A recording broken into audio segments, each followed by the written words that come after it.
That's kind of true, but that also means they've outscored their opponent in 15 of 26 games. That's actually a pretty good sign that they're winning the second half more often than they're losing the second half. They have a winning record in just the second half of play in the final 20 minutes. I think that's a good time. I don't think it's time to start panicking on this team just yet. More from Message Board Maniacs. Now, we all agree, we're all pretty much in agreement, Texas is pretty thin-skinned. They are going to have a little bit of a rough time with some of the other SEC fan bases. In particular, their affinity for getting very upset when anybody does the horns down. So one Texas A&M fan, Oriole Pete, has come up with a new plan for everybody this coming season that plays Texas in football.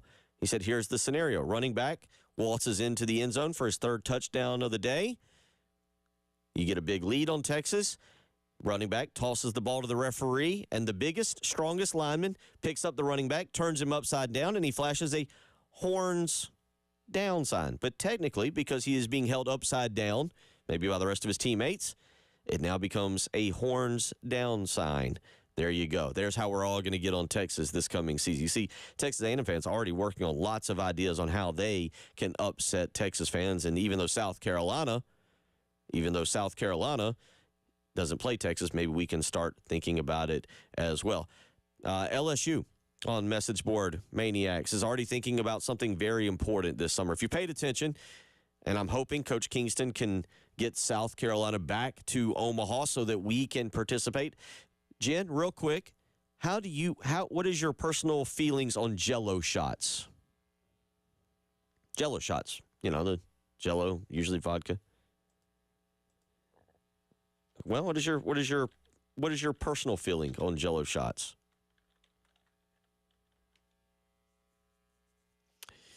So you've seen at the College World Series, there is a bar there who has a Jell-O shot challenge. Last year, 2023, LSU finished over 21,000 Jell-O shots consumed by their fan base. $5, by the way. $5 per Jell-O shot.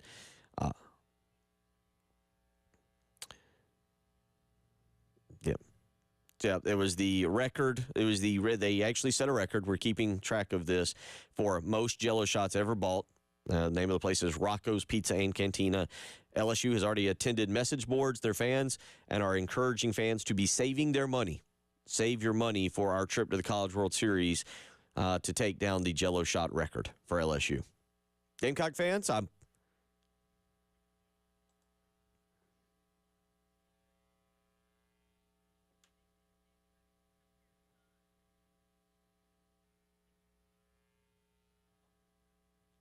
So, South Carolina fans, you as well need to start saving your money. That's how you show true support of Coach Kingston. Get a little, what is it, a jar, big jar there, bedside jar. Remember, they're $5 a shot. So, there you go. You charge them money? Are the Jell-O shots? No, I don't even like Jell-O shots. No, they're sticky on your fingers, the cup, the whole scenario. Yeah, no, I'm good. But LSU fans are encouraging other LSU fans right there.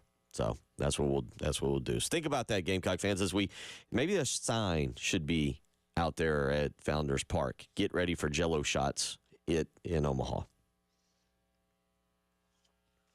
That's what we're expecting. There's your message board maniacs, as Chris says. Yeah, the games are two halves. South Carolina's at least winning the second half. 15 of 26, they've outscored the opponent. Thank you to that text messenger who sent that in. Thank you to Texas A&M for giving us a new plan. The co-pilot says just take the Spurs up and shake it face down. That's his new plan for also for horns down to Texas fans. Just kind of like it's the bigger horn, but yeah, you kind of get it. There you go. Appreciate all the message board maniacs this morning. There's our message board maniacs segment. 803-404-6100. We'll get back in to some other sports as well. Tomorrow, Preston Thorne will be back, and I do want to get into that all-star, overall, all-encompassing all-star games. Have all-star games outlived their prime? Are they done? We will discuss that tomorrow. Coming up next, we'll talk a little bit about the women's team, let you hear a little bit of audio from Dawn Staley, and let you hear a little bit of Mark Kingston from the weekend as the Gamecocks get set to take Winthrop 4 o'clock, take on Winthrop 4 o'clock today over at Founders Park. It's the early game.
8:32 as we roll along here on your Tuesday morning, February the 20th, as it has been chilly this morning, but it's supposed to warm up nicely this afternoon.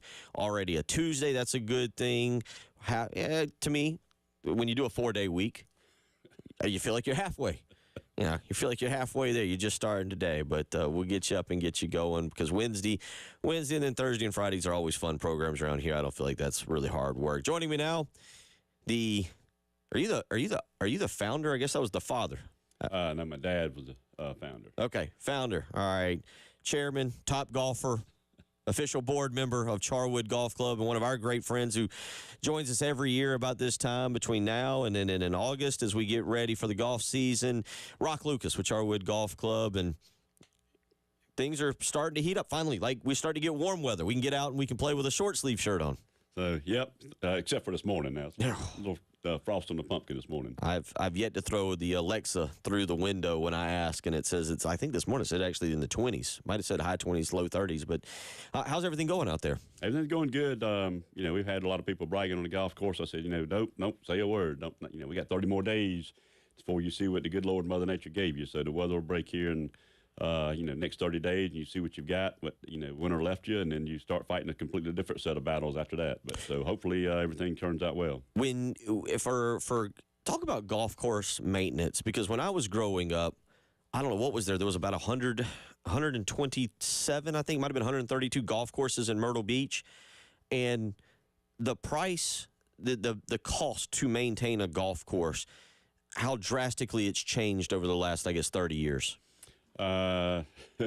It's a very, very labor-intense and very costly, intense business. Once you get, it costs the same to operate the golf course, whether one person plays that day or whether 200 people play that day. So it costs the exact same amount of money, other than maybe a little bit more electricity if you got electric golf carts, or maybe a little bit more gas than gas golf carts. But other than that, you got to show up with the same amount of personnel every day to do the exact same job. So it's very labor-intensive and very expensive. You got to get to that break-even point, and after that, once you get to that break-even point, then it's it costs you the same. Even though you got extra players, it still costs you the same. I think in Myrtle Beach, I grew up playing Glenn Dornick and Heather Glenn. Heather Glenn no longer around. I hate that. That was what I would almost have considered my home course. Heading up, was it 17 toward into past Cherry Grove up there, the 27 holes. Those are some memorable times. But to play those, one of my uncles, Ben Fowler, down in Myrtle Beach, would take me out with him, kind of like you have to do, 5:30 or 6. I think that's how I developed my ability to get up here and come do this. But you mentioned it, he would usually have me do maintenance for the first few hours while all the Ohioans that have moved to Myrtle Beach would go out and play. And what I really enjoyed was sitting, usually when I got to sit with the starter there early in the morning and learn from the starters. But he would occasionally strap a leaf blower to my back, and I'd just be wandering through the parking lot for the first few hours of the morning. That was my way to do it. But Glenn Dornick is a course that I've always loved down in Myrtle Beach. Yeah, Myrtle Beach is down to about, I think they're in their 80s now, golf courses. If you include the golf courses that's over the state line in North Carolina, because that's still part of the Grand Strand area technically. So they're down to about 80 or so golf courses, and so the market is finally correcting itself from being overbuilt in the 80s. So it's still tough to, tough business to be in. I've got a lot of buddies that own different businesses, and they said, I don't see how in the world you do it, because you just take, say, a restaurant, even though I don't want to be in the restaurant business, but we are. It's in a small, confined location, so you can see everything. If your head's on a swivel, you can see everything going on. When you take that and put it over a couple hundred acres, and you've got personnel spread out over a couple hundred acres and customers spread out over a couple hundred acres, and you're trying to provide that service level, but they're spread everywhere. They're not just sitting in the clubhouse. So it's a little bit different.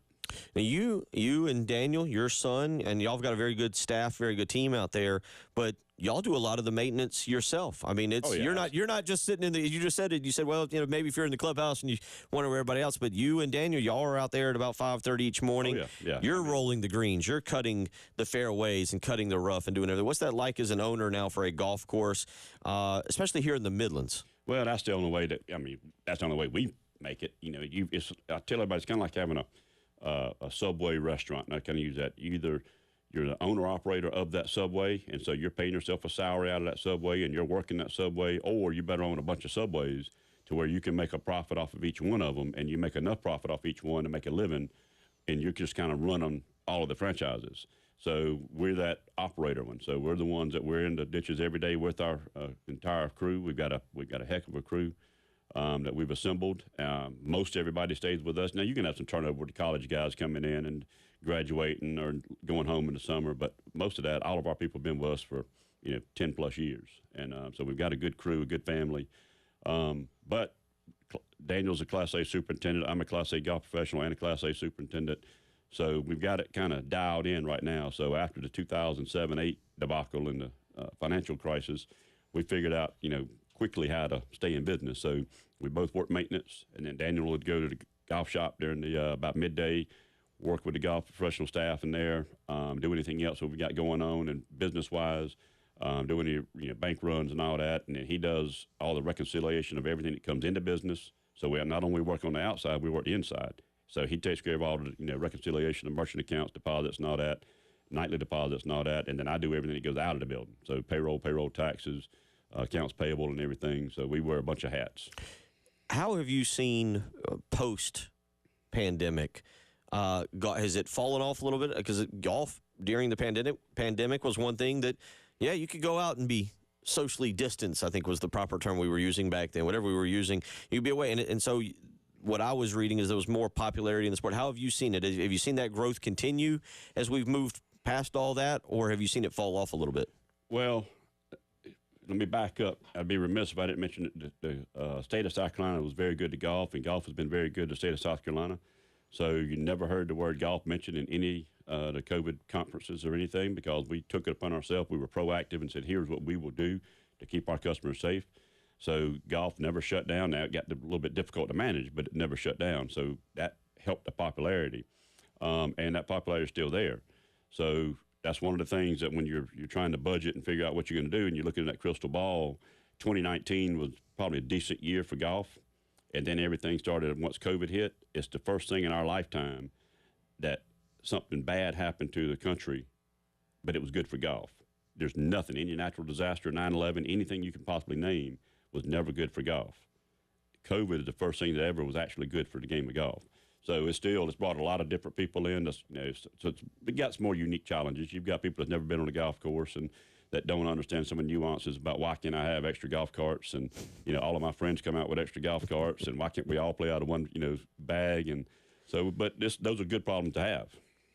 803-404-6100. So coming up April 5th, as we do each and every year in the spring, we're going to have our spring golf tournament. It'll be a 10 a.m. tee time. $400 per team. So if you want to get your three buddies together and come out, we've always had a blast, and we like it because y'all's golf course is perfect for us. Well, you've seen our staff. I would not say. Let me take Jen and I are the golfers. Jen and I are the two golfers of the bunch, so we can come up. But it's a fun course because you've got it set up with USB ports for your stereos if you want to bring. We always go out and we broadcast. Preston and I will be broadcasting again. We're going to have our heckle hole this year, which I'm trying to move to a particular location. But April 5th, you can go ahead and start signing up. We will have the webpage to sign up, but you can also call the the golf club, 803-755-2000. Correct. And you can start registering today, April 5th. But talk a little bit about the course and why Charwood is so special, both for us, but also why y'all enjoy it so much. Well, we talk about it. We're not for everyone. And we'll be the first to tell you that. We're not for everyone. So we want you to come out and have fun. We want you to have a good time. It's relaxed. But to a certain extent. So, you can't just do anything. Yeah, no donuts on the that's exactly. You've had one issue with, I believe, a truck that got onto the course and did donuts on a green, if I remember There's an issue every week of some sort, whether it's a golf cart in a pond, whether it's somebody, doing, donuts on a green, or, doing something. There's somebody doing something about, it's never a dull moment. But my dad took up the game of golf late in life, and he was a successful businessman, but he was a blue-collar guy. He was, and he enjoyed life, and he's, about that time, there was only one or two public golf courses, and everything else was private, and he wasn't really a private club kind of guy. He said, I want a golf course so I can go and I can wear my jeans, and which is a whole other thing nationwide. Some places, they frown upon jeans, but you go to some places in the, Texas and Florida with the largest cattle ranchers, and these guys are getting off a multi-million-dollar pieces of equipment, getting in their, $200,000 King Ranch, F-350 truck, and they're going to the private club in their jeans and their boots and putting on their golf shoes. So it depends on who you are and where you are. So we're that kind of a golf course that you can wear the jeans and everything's in good taste.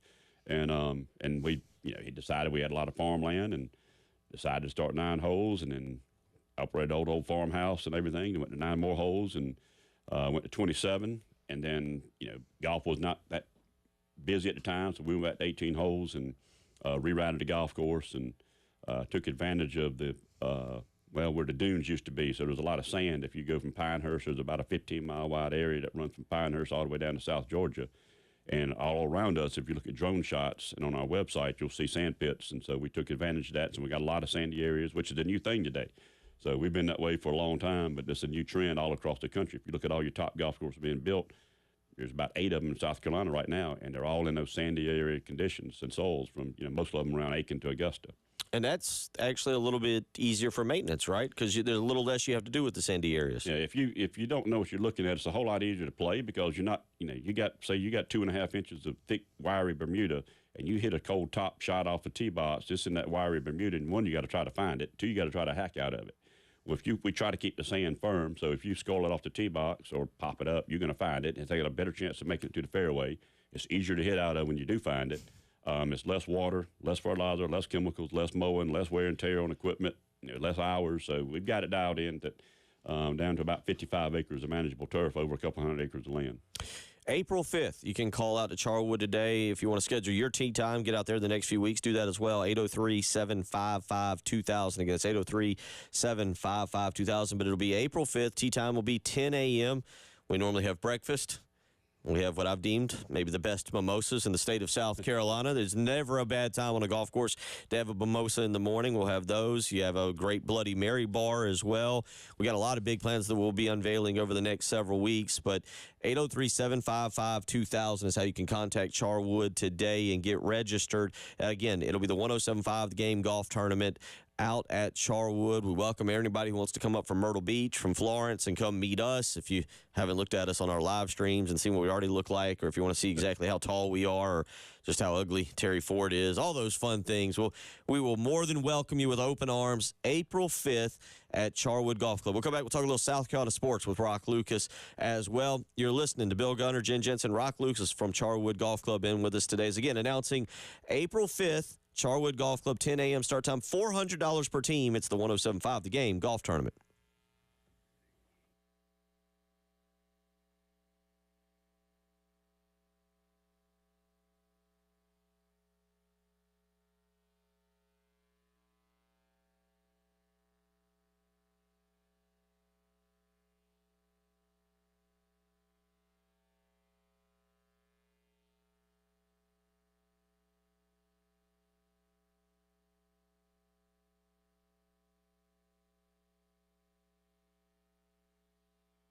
Bill Gunner for Mid-State Roofing. For nearly 30 years, Mid-State Roofing has been the proven leader in the commercial roofing industry. From high-rises to hospitals, manufacturing to industrial, Mid-State Roofing designs and installs bonded systems with a protective guarantee that'll keep your operation dry and running long into the future. 24 hours a day, 7 days a week. And that's actually exactly what Mid-State Roofing's, if you give them a phone call, you'll speak with someone. That's right. That's exactly their policy. A 24-hour-a-day, 7-day-a-week call center. 803-356-1919. So whether it's 6 a.m. in the morning, noon, or midnight, Mid-State Roofing, you'll speak with a trained technician. 803-356-1919. For more information, you can visit them on the web, midstateroofing.com. If you've got a leak, let Mid-State Roofing take a peek.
8:49 as we get you up and get you going here on a Tuesday morning. New start of the work week for us, and that means maybe not being on the golf course today, or you can find a way to be on the golf course. Never a bad day to be on the golf course, right?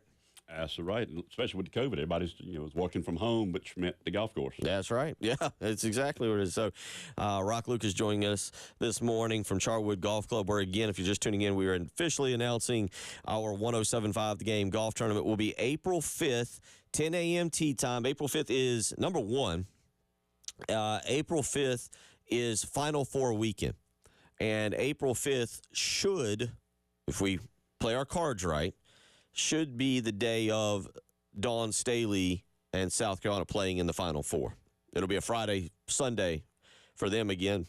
Obviously Saturday, Monday night. But that will be one part of that weekend. It will be Final Four weekend. Maybe, who knows? Maybe Lamont Paris and the men's team get hot and make a run in March. That's where it matters most. But that will be Final Four weekend. So we'll look forward to seeing all of y'all out at Charwood Golf Club. Call today and start getting registered. Foursomes, best ball, captain's choice, whatever you want to call it. We'll be playing out there this morning. We'll have breakfast out there this morning. We'll have lunch in the afternoon. We'll have some giveaways. We're still working on all those, but we're going ahead. Registration is now open. You can call out to Charwood today, 803-755-2000. Again, it's 803-755-2000, and get signed up for the 107.5 The Game golf tournament, April 5th. Put it on your calendar. That's a Friday. And, Rock, I know golf carts are always an issue, so we're aiming for, about 26? No, if it was up to us, we just throw all kinds of teams at you and make you figure it out. Yeah, we'll try to keep it under 120. Try to keep it, 100 to 120. And, players, not teams. Spots will be limited. So if you want to go ahead and call out there today, again, $400 per team is what it is. And if you do the math on that, 4 players, it's $100. So you get $100 from each of your teammates. And call Charwood today, April 5th. Again, will be the 107.5 The Game golf tournament. Reminder today, by the way, 11 a.m.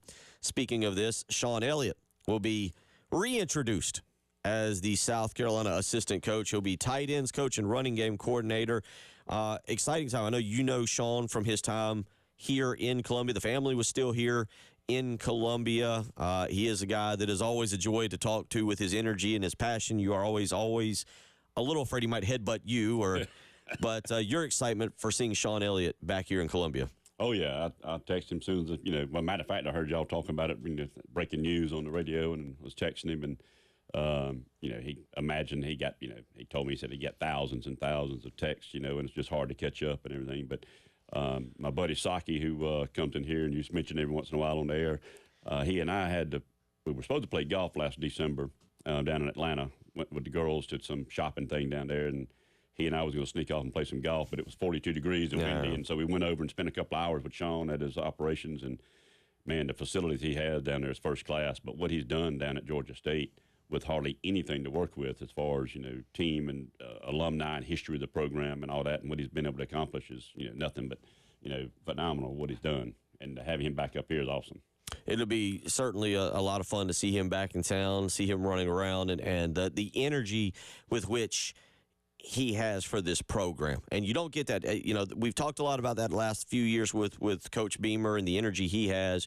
But the energy that Sean Elliott has, I think, is another good match, because this is a guy who wants to be here. And that's part of it. I didn't know this because it's frankly none of my business, but I've seen it mentioned multiple places. His family has lived here. He's essentially been commuting from Columbia to Atlanta. They would come down on game day and come back home. And you can only imagine some of the surroundings and, where he was coaching. Yeah. And then he never missed a Friday night game of his son's football. So that was in wherever his son was playing. He would be there at that game, and he would go back to Atlanta. Yeah. So that'll be, by the way, Sean Elliott, Shane Beamer today, 11 a.m. You can hear it right here, 100.5 in Florence, 100.3 in Myrtle Beach, and, of course, right here in Columbia, 107.5 The Game. Also, later today, we'll have the pregame for South Carolina Winthrop. 3:45 is the pregame, 4 o'clock first pitch, and a good start for the Gamecocks this past week. I know you didn't make it. You were busy with basketball and with everything else, but obviously Mark Kingston off to another good year. Yes. Yep. Excited about baseball. Hopefully can keep it rolling. It's good to have. It's interesting that Monty Lee's from Camden and Sean's from Camden. So they're both, got back here to Carolina, get close to their stomping grounds where their family is and raised. And so it's interesting to have those ties.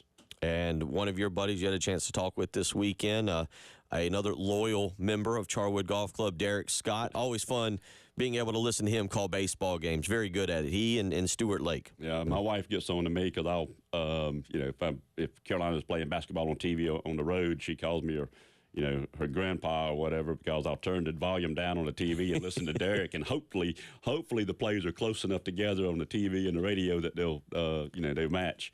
And he does a phenomenal job, man. I mean, it's unbelievable that we still have him. Rock, we appreciate your partnership with us here. We look forward to it. April 5th, out at Charwood. It'll be a 10 a.m. tee time. Call out to Charwood today, 803-755-2000. 803-755-2000. Get your foursome set. April 5th, it'll be the 107.5 The Game golf tournament. I know we'll see you between now and then. Yep, looking forward to it. Look forward to it. Preston will be back tomorrow. Jen will be here as well. We'll do another show. Don't worry. Y'all have a great rest of the day.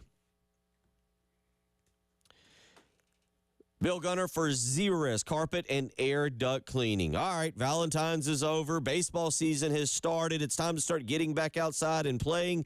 But you know what that does? That causes dirt. That causes dust. That causes allergens in your house. And with Zerust Carpet and Air Duct Cleaning, you can take care of all of them, whether it is your carpets, rugs, tile, upholstery with that patented ZR water technology, or it's your air ducts where you want to make sure that your family is breathing clean air. So go ahead.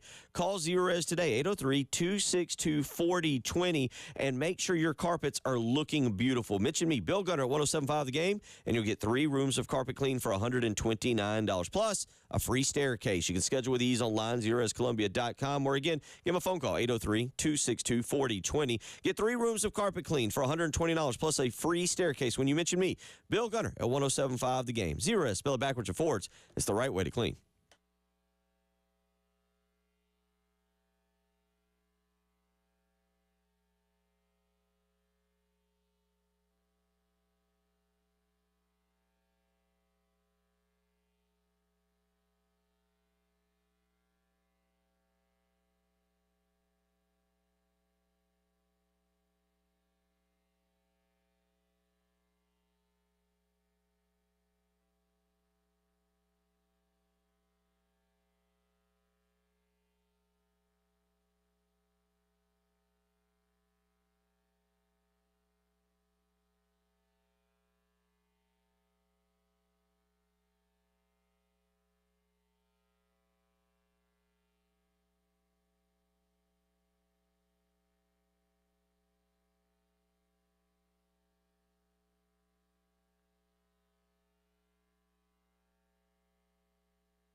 This is the Extra Point. I am not Tyler Head. Sorry to disappoint. Tyler, still, I believe, in Daytona. Got to go to the Daytona 500 this weekend.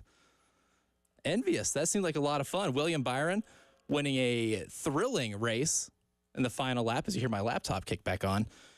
But I'm Elijah Campbell. Good to be here with you this morning, taking you all the way up until 10 o'clock. And then we'll have the Garnet Trust Hour. After that, in the Gamecock Central Takeover Hour, we will be airing live the Sean Elliott, I guess, kind of reintroductory press conference, because he's no stranger here in these parts. But he was announced as the new tight ends coach last week. He will get to have his press conference to reintroduce him back into the, I guess, Gamecock coaching staff here today at 11. So we're going to be running that live here on the here in Myrtle Beach and Columbia. But a lot to talk about from this weekend. Man, it was eventful. Whether it be at CLA with the men falling to LSU, the women getting the biggest home scare of the year. The first time all year, they trailed going into the half at home, and they were doing it against two SEC win Georgia, who, I'm not going to lie, overperformed expectation and gave the Gamecocks all they could handle. The number one Gamecocks, all they could handle. They did not care if College Game Day was in town. And then, of course, on the diamond, Mark Kingston's team sweeping the Fighting Ben Roethlisbergers of Miami, Ohio, and starting the season off emphatically with a combined no-no. So a lot of explosion with the bats. Answered a question pretty emphatically with the pitching that, I know there's going to be a question mark coming into the year, but a combined no-hitter, I would say, no matter who it is against, I would say is a pretty good way to start your season and maybe quell some of those questions. We'll start off with the men's basketball. We'll start off with the bad news of the weekend. The bad news of the weekend was that the Gamecock men's basketball team, who came into the week number 11 in the country, the highest ranking in this program since 1998. And it was a disappointment this week. It was your first two-game losing streak of the entire season, which is also a testament to how good this team has been. They've never let one game beat them twice. And I'm not here to say that this is what happened in this particular instance, but because, you were up, 16 points with about 17 minutes to go? But this feels like the Georgia game all over again, where there were a lot of uncharacteristic mistakes in the second half, a lot of errors mentally and on the defensive side of the ball. In the Georgia game, it was either missing free throws or fouling at the end of the shot clock. In that Georgia game, there were several instances of players fouling with less than 3 on the shot clock to give Georgia free throws at the end of it and really bail them out of possessions. You didn't have that particular mistake in this game, but you got absolutely picked apart defensively in the second half. Really, offensively, I think this team was what it has been this entire year, and that is around a little over 1 point per possession type basketball team. In the first half, you were a little over a point per possession, which is exactly kind of like the goal that Lamont has told his team all year that they want to get to for each game, meaning that if you play about a 63-possession game, you expect to score at least 63 points. And if you have a really good day defensively and you hold your opponent to less than a point per possession, then guess what? They're scoring 59, 60, 61 points. And all year long, that has worked really well. The entire game, and for the entire game, you're a smidge over a point per possession, which is exactly where this team has been. You're right at 1 point per possession in the first half and a little over that in the second. Defensively is where this team was uncharacteristic in terms of the mistakes they made. In the first half, they did fantastic. I thought they did a really good job of making LSU's life hard in terms of if they get to the paint, they're not going to be able to score easy. And taking away passing lanes, doing the things that South Carolina has done really well all year long. Getting screened but not staying screened. That's a Lamont Paris adage that he has liked to throw around this year. You can get screened, you can't stay screened. And they did a good job of that in the first half. Staying in front of the ball, chesting the ball is what people would like to say, or coaches would like to say. When a player is able to have their chest in front of the ball handler and being able to make them shoot the hardest shot possible or make them get rid of the ball. They stood with those defensive principles in the first half, and LSU had only 0.8 points per possession in that first half. That's phenomenal. That's a pace that if you continue in the second half, you take that 16-point lead that you had, and it becomes 20, 21, 22. And ultimately, at the end of the game, you get to play the walk-ons, and you get to win pretty easily. But that didn't happen. LSU made a pretty good adjustment. LSU was able to figure something out that worked to their advantage. And that came by way of zoom action. They had a lot of actions, and McMahon said after the game, don't know if Captain Dave was able to pull this up just yet. I sent it to him a little late, to his credit. I did send it a little late. The Matt McMahon clip, the LSU. So after the game, the press conference, I was able to ask LSU head coach Matt McMahon what exactly clicked, because they went from 0.8 points per possession in that first half to 1.3 per possession in the second half. That is uncharacteristic of South Carolina's defense. And I was able to ask Coach McMahon what exactly happened in that second half offensively that you were able to figure out to be able to get that type of production, because it seemed hopeless in that first half for them, with the exception of the last 5 minutes. For the first 15 minutes of that half, they were held to 14 points. They're on pace for a 19-point half. So I asked Matt McMahon, the LSU head coach, what exactly did they do to be able to get those points in the second half? Challenge, because they're so good defensively. Physical, tough, disciplined. So we just kept trying to go through the Rolodex to find some actions that we could execute accordingly. We found two looks that were really good for us. There was more ball movement, better screening, and I thought our players did a really good job attacking off the dribble handoffs. We were able to get some rolls from our 4s and 5s there. We were able to get a couple lobs. And then I thought guards did a great job getting downhill and finishing. And not to bore you with all the details, a couple times they went under. I thought Tyrell Ward really made them pay with some big threes. Challenge, because they're so good defensively. Physical, tough, disciplined. So we just... Yes, that was good. Matt McMahon. They went to... I like what he referred to as his mental Rolodex of actions and plays that they had, and they did end up settling on zoom action for a lot of their second half points. And for those who aren't as familiar, that's ball being inbounded to normally a big man at the top of the key, and it comes into a dribble handoff over out in the perimeter.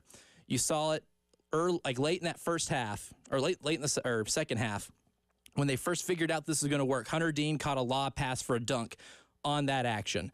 And not only were they able to get good looks, were they able to confuse the South Carolina defense on that dribble handoff and getting them downhill and making South Carolina have to make a decision on whether to attack the ball handler or the roller to the rim. They did a really good job of that, and they rebounded really well on that as well. And that was one of the biggest things this game, too. LSU won the offensive rebounding battle. LSU grabbed 12 offensive boards. In this game, South Carolina only had 9, and LSU is one of the worst defensive rebounding teams in the country. Going into the game, they ranked 301st in the country in defensive rebound rate per KenPom. So that was something that South Carolina did not attack as well as they should have, which makes this feel like they slipped away, or this game slipped away, probably more so than the Georgia game did, because you had an advantage and you just weren't able to take care of that the way you should have. And when asked Lamont about why the defense had a hard time with LSU's zoom action, why they were able to get downhill so much easier in the second half than they did the first half, and maybe why the shots that LSU tried to generate they were more successful on in terms of getting to the rim and getting South Carolina's defense out of sync to either rebound or avoid LSU from getting a good shot. Here's what Lamont said when we kind of asked about those actions that LSU went to in the second half. Some of it was boiled down a couple times to a little toughness. The action that they had, people call it zoom. They were running zoom action, and guys were going from a handoff and got downhill. And a couple times we challenged a shot at the rim, which is what we're supposed to do in that scenario, and then the big that was rolling got the rebound. And so I think we were in the vicinity to get that rebound, but we needed to be tougher in order to get that rebound.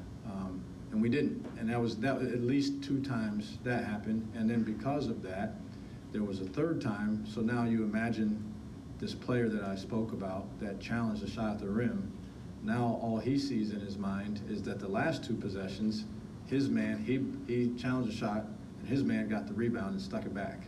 So then on the next one, he's gun shy to go challenge a shot, so the guy goes straight downhill for a layup. And so that's, you're going to talk about learning, that's a lesson for us. Because that guy needs to rely on the second part of the plan happening. He needs to. Otherwise, it will shake his faith in the first part of the plan. And then now you're just guessing. And you don't want to be out there in a situation where you're doing that. There were probably 3 or 4 baskets that they generated from that action. And one of those was a Tyrell Ward dunk later in the game. Tyrell Ward, who led LSU in scoring with 16 points, but they went in that zoom action, got the dribble handoff, and Colin Murray-Boyles was guarding him, and he hesitates for a second. This is the dunk to make it 55-51. So at this possession, South Carolina was up 6. And you see the dribble handoff happening. Colin Murray-Boyles takes over guarding Tyrell Ward, and for a second, he looks over at the forward who did the handoff. He hesitated for a split second, and by the time he realizes he needs to go contest the shot, it's too late. He gets dunked on because Ward had that extra step that he needed to flush one, get them within 4, and keep LSU back in the game at that time. That was one example when I went back and looked at a lot of the zoom actions LSU ran, that was one where that is the perfect example of what Coach Paris was talking about there. If you lose faith in plan A, oftentimes you want to resort to plan B, and sometimes you get indecisive, and that type of stuff just happens. So 64-63, LSU ends up winning. A lot of people upset about the foul call on Jordan Wright at the end. Look, I get it. I didn't think it was that much of a foul, and in that situation, near the rim with the game on the line, I don't think I call that if I'm an official. I don't. It was 50-50. The first and one layup that he got in the final minute of the game, because Jordan Wright got to the rim twice in the final minute of the game. The on-ball defense did take a nap in the second half as well, but Jordan Wright got to the rim on 2 separate occasions in the final minute of the game. The first one was definitely a foul by Miles Studi. He got the and one, nailed the free throw, and then got fouled at the end, made both of his free throws. South Carolina ends up falling to LSU. Tough game to lose. It feels like the Georgia game, so I can understand maybe if there is some pessimism in the Gamecock fan base about this team going on a losing streak, which is kind of what leads us to our poll question of the day at 1075 The Game on Twitter. And it's more of a temperature check this morning to see exactly where the fan base is after the first losing streak of the year with this men's basketball team. And we pretty much just fired away. Now that the Gamecocks are on a 2-game losing streak, what is the level of concern going into a big road tilt against Ole Miss? 44% are still optimistic. This is with 126 votes. 13% says the LSU loss is a sign of a decline. 14% says bubble, here we come. And then 29%, no clue how the last 5 games will go. And then looking at a couple of comments, one says we may miss the NCAA. One person says, you don't have a button for no worries whatsoever. Why are you so negative? Which there is a button for that. It's called still optimistic. If you're optimistic, you don't have a lot of worries. So we do have a button for that. I'm sorry. But 44% of the fan base is still optimistic. And I think I share that sentiment with a lot of other fans that you should still be optimistic about this South Carolina team. And I still think you're in a really good position to make the NCAA tournament, despite the last 5 games being difficult and all being quad 1 tilts. I'll tell you why this team is still in good shape to do everything they want to do and do everything they set out to do to start the season on the other side as you're listening to the Extra Point here on The Game.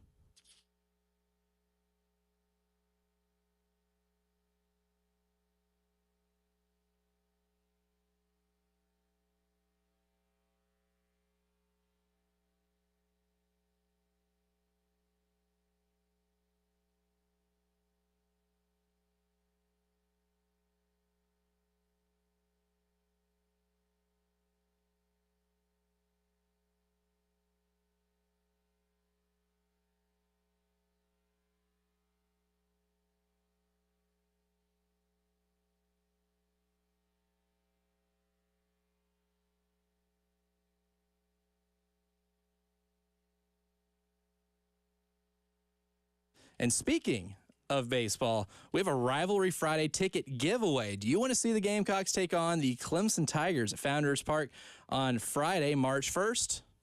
Well, I can tell you how you can do that. You'll go to subscribe to our YouTube channel, The Game TV, and then go to 1075thegame.com and then fill out the form and hit submit, because we got to be able to know that you're not yanking our chain here. We got to be able to know that you did subscribe to the YouTube channel. So subscribe to the YouTube channel, fill out the form at 1075thegame.com, hit submit, because I'd hate for you to subscribe to us and then fill out the form and not press submit. That's something I do. So don't make the mistake I do a lot on a lot of these things, not click submit, because that's supposed to be the easiest part. But click submit. That'll put you in the running to win a ticket to the March 1st game between South Carolina and Clemson at Founders Park.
We are back on the Extra Point here on The Game.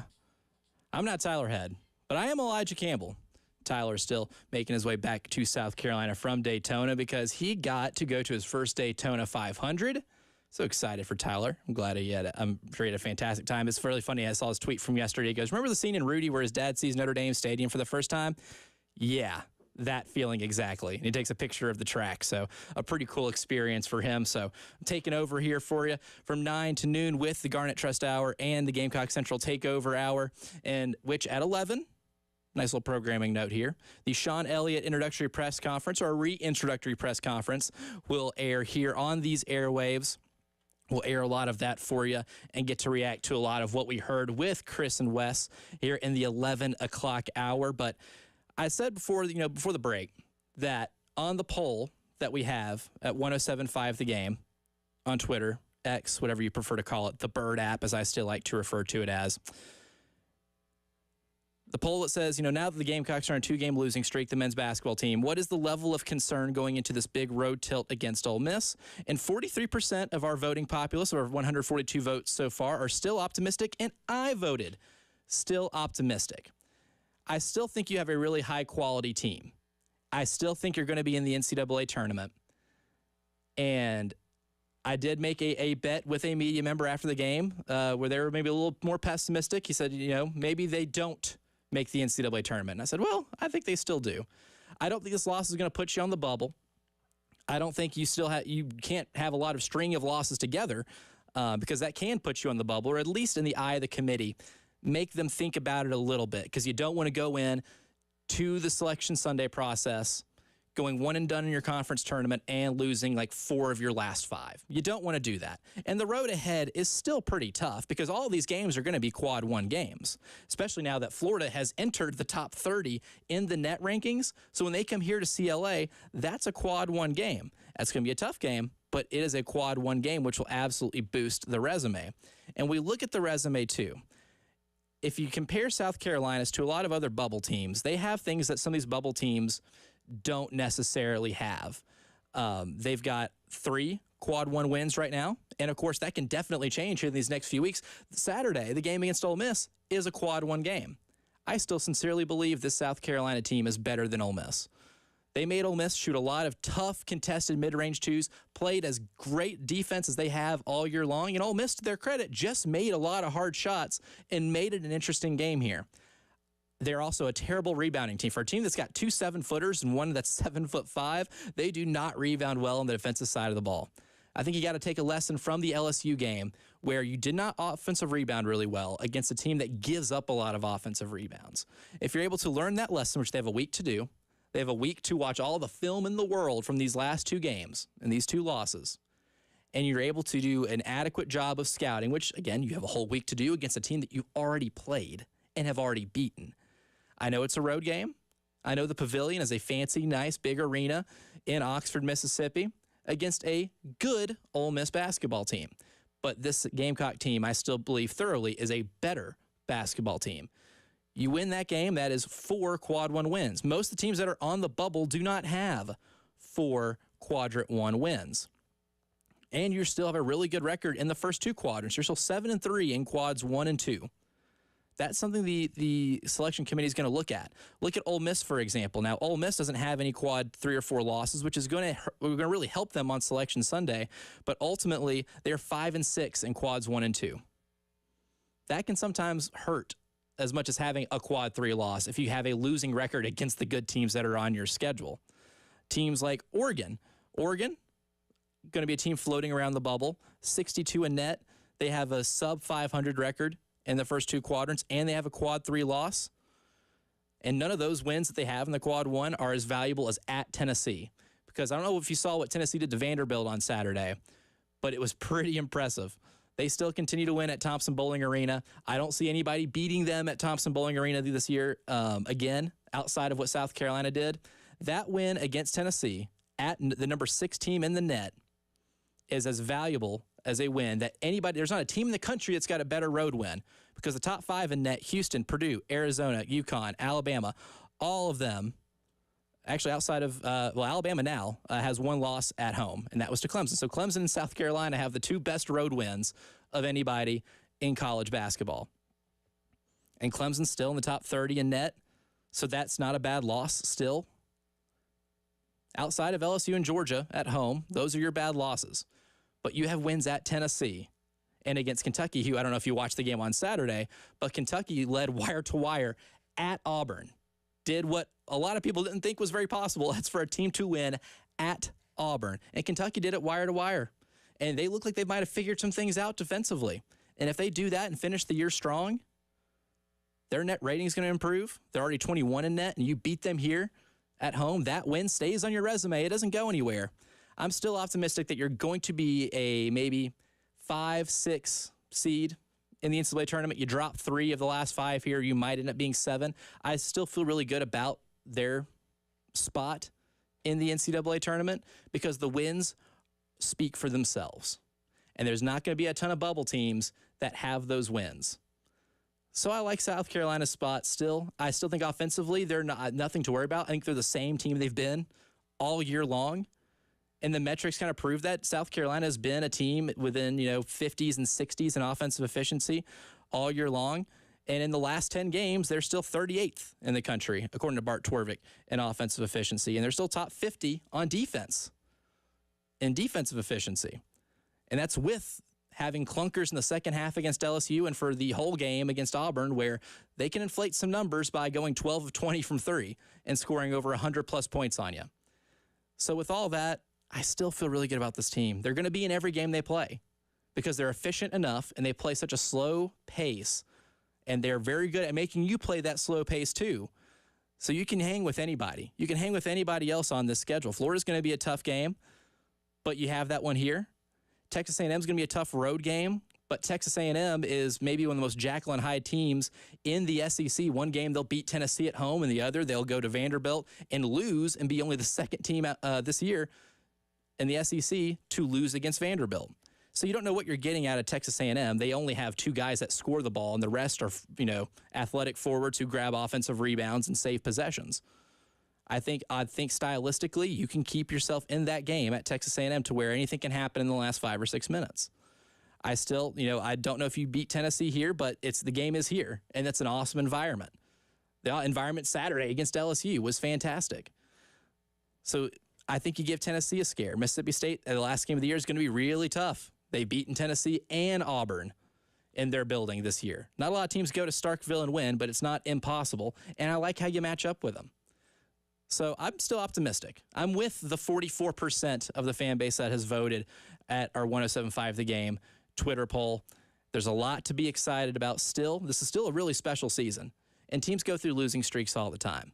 At the end of the day, you're still 21-5. At the end of the day, you're still 9-4. And it's going to be harder because the rest of your games are quad 1 games, but you are still tied, with Auburn and Tennessee for that second place spot. And if you're able to win 3 of these 2, you might still be able to start your SEC tournament on a Friday. It's going to be a lot harder, but that goal was still very much so in play. And that's one thing that I know Lamont is telling his team right now and making sure they don't forget, because yes, while losing the easiest game on your schedule remaining, which was the LSU game, at home and blowing a 16-point lead and doing it can be really tough.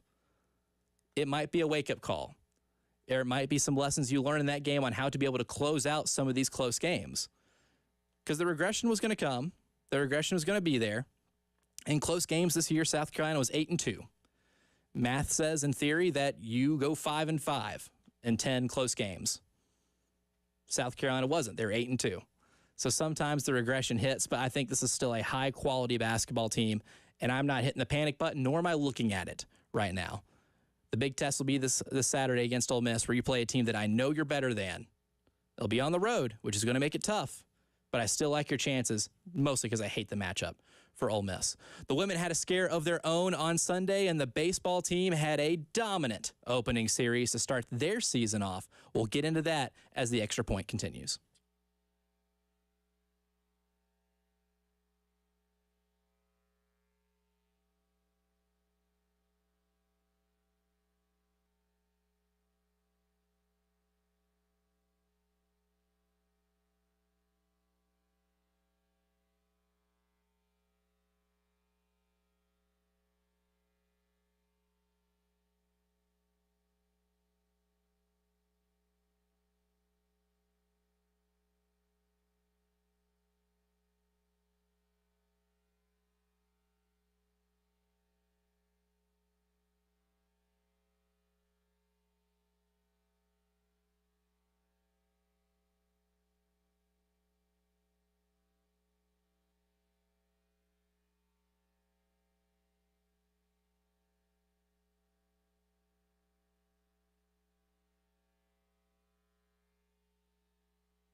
That's right. This is the Extra Point.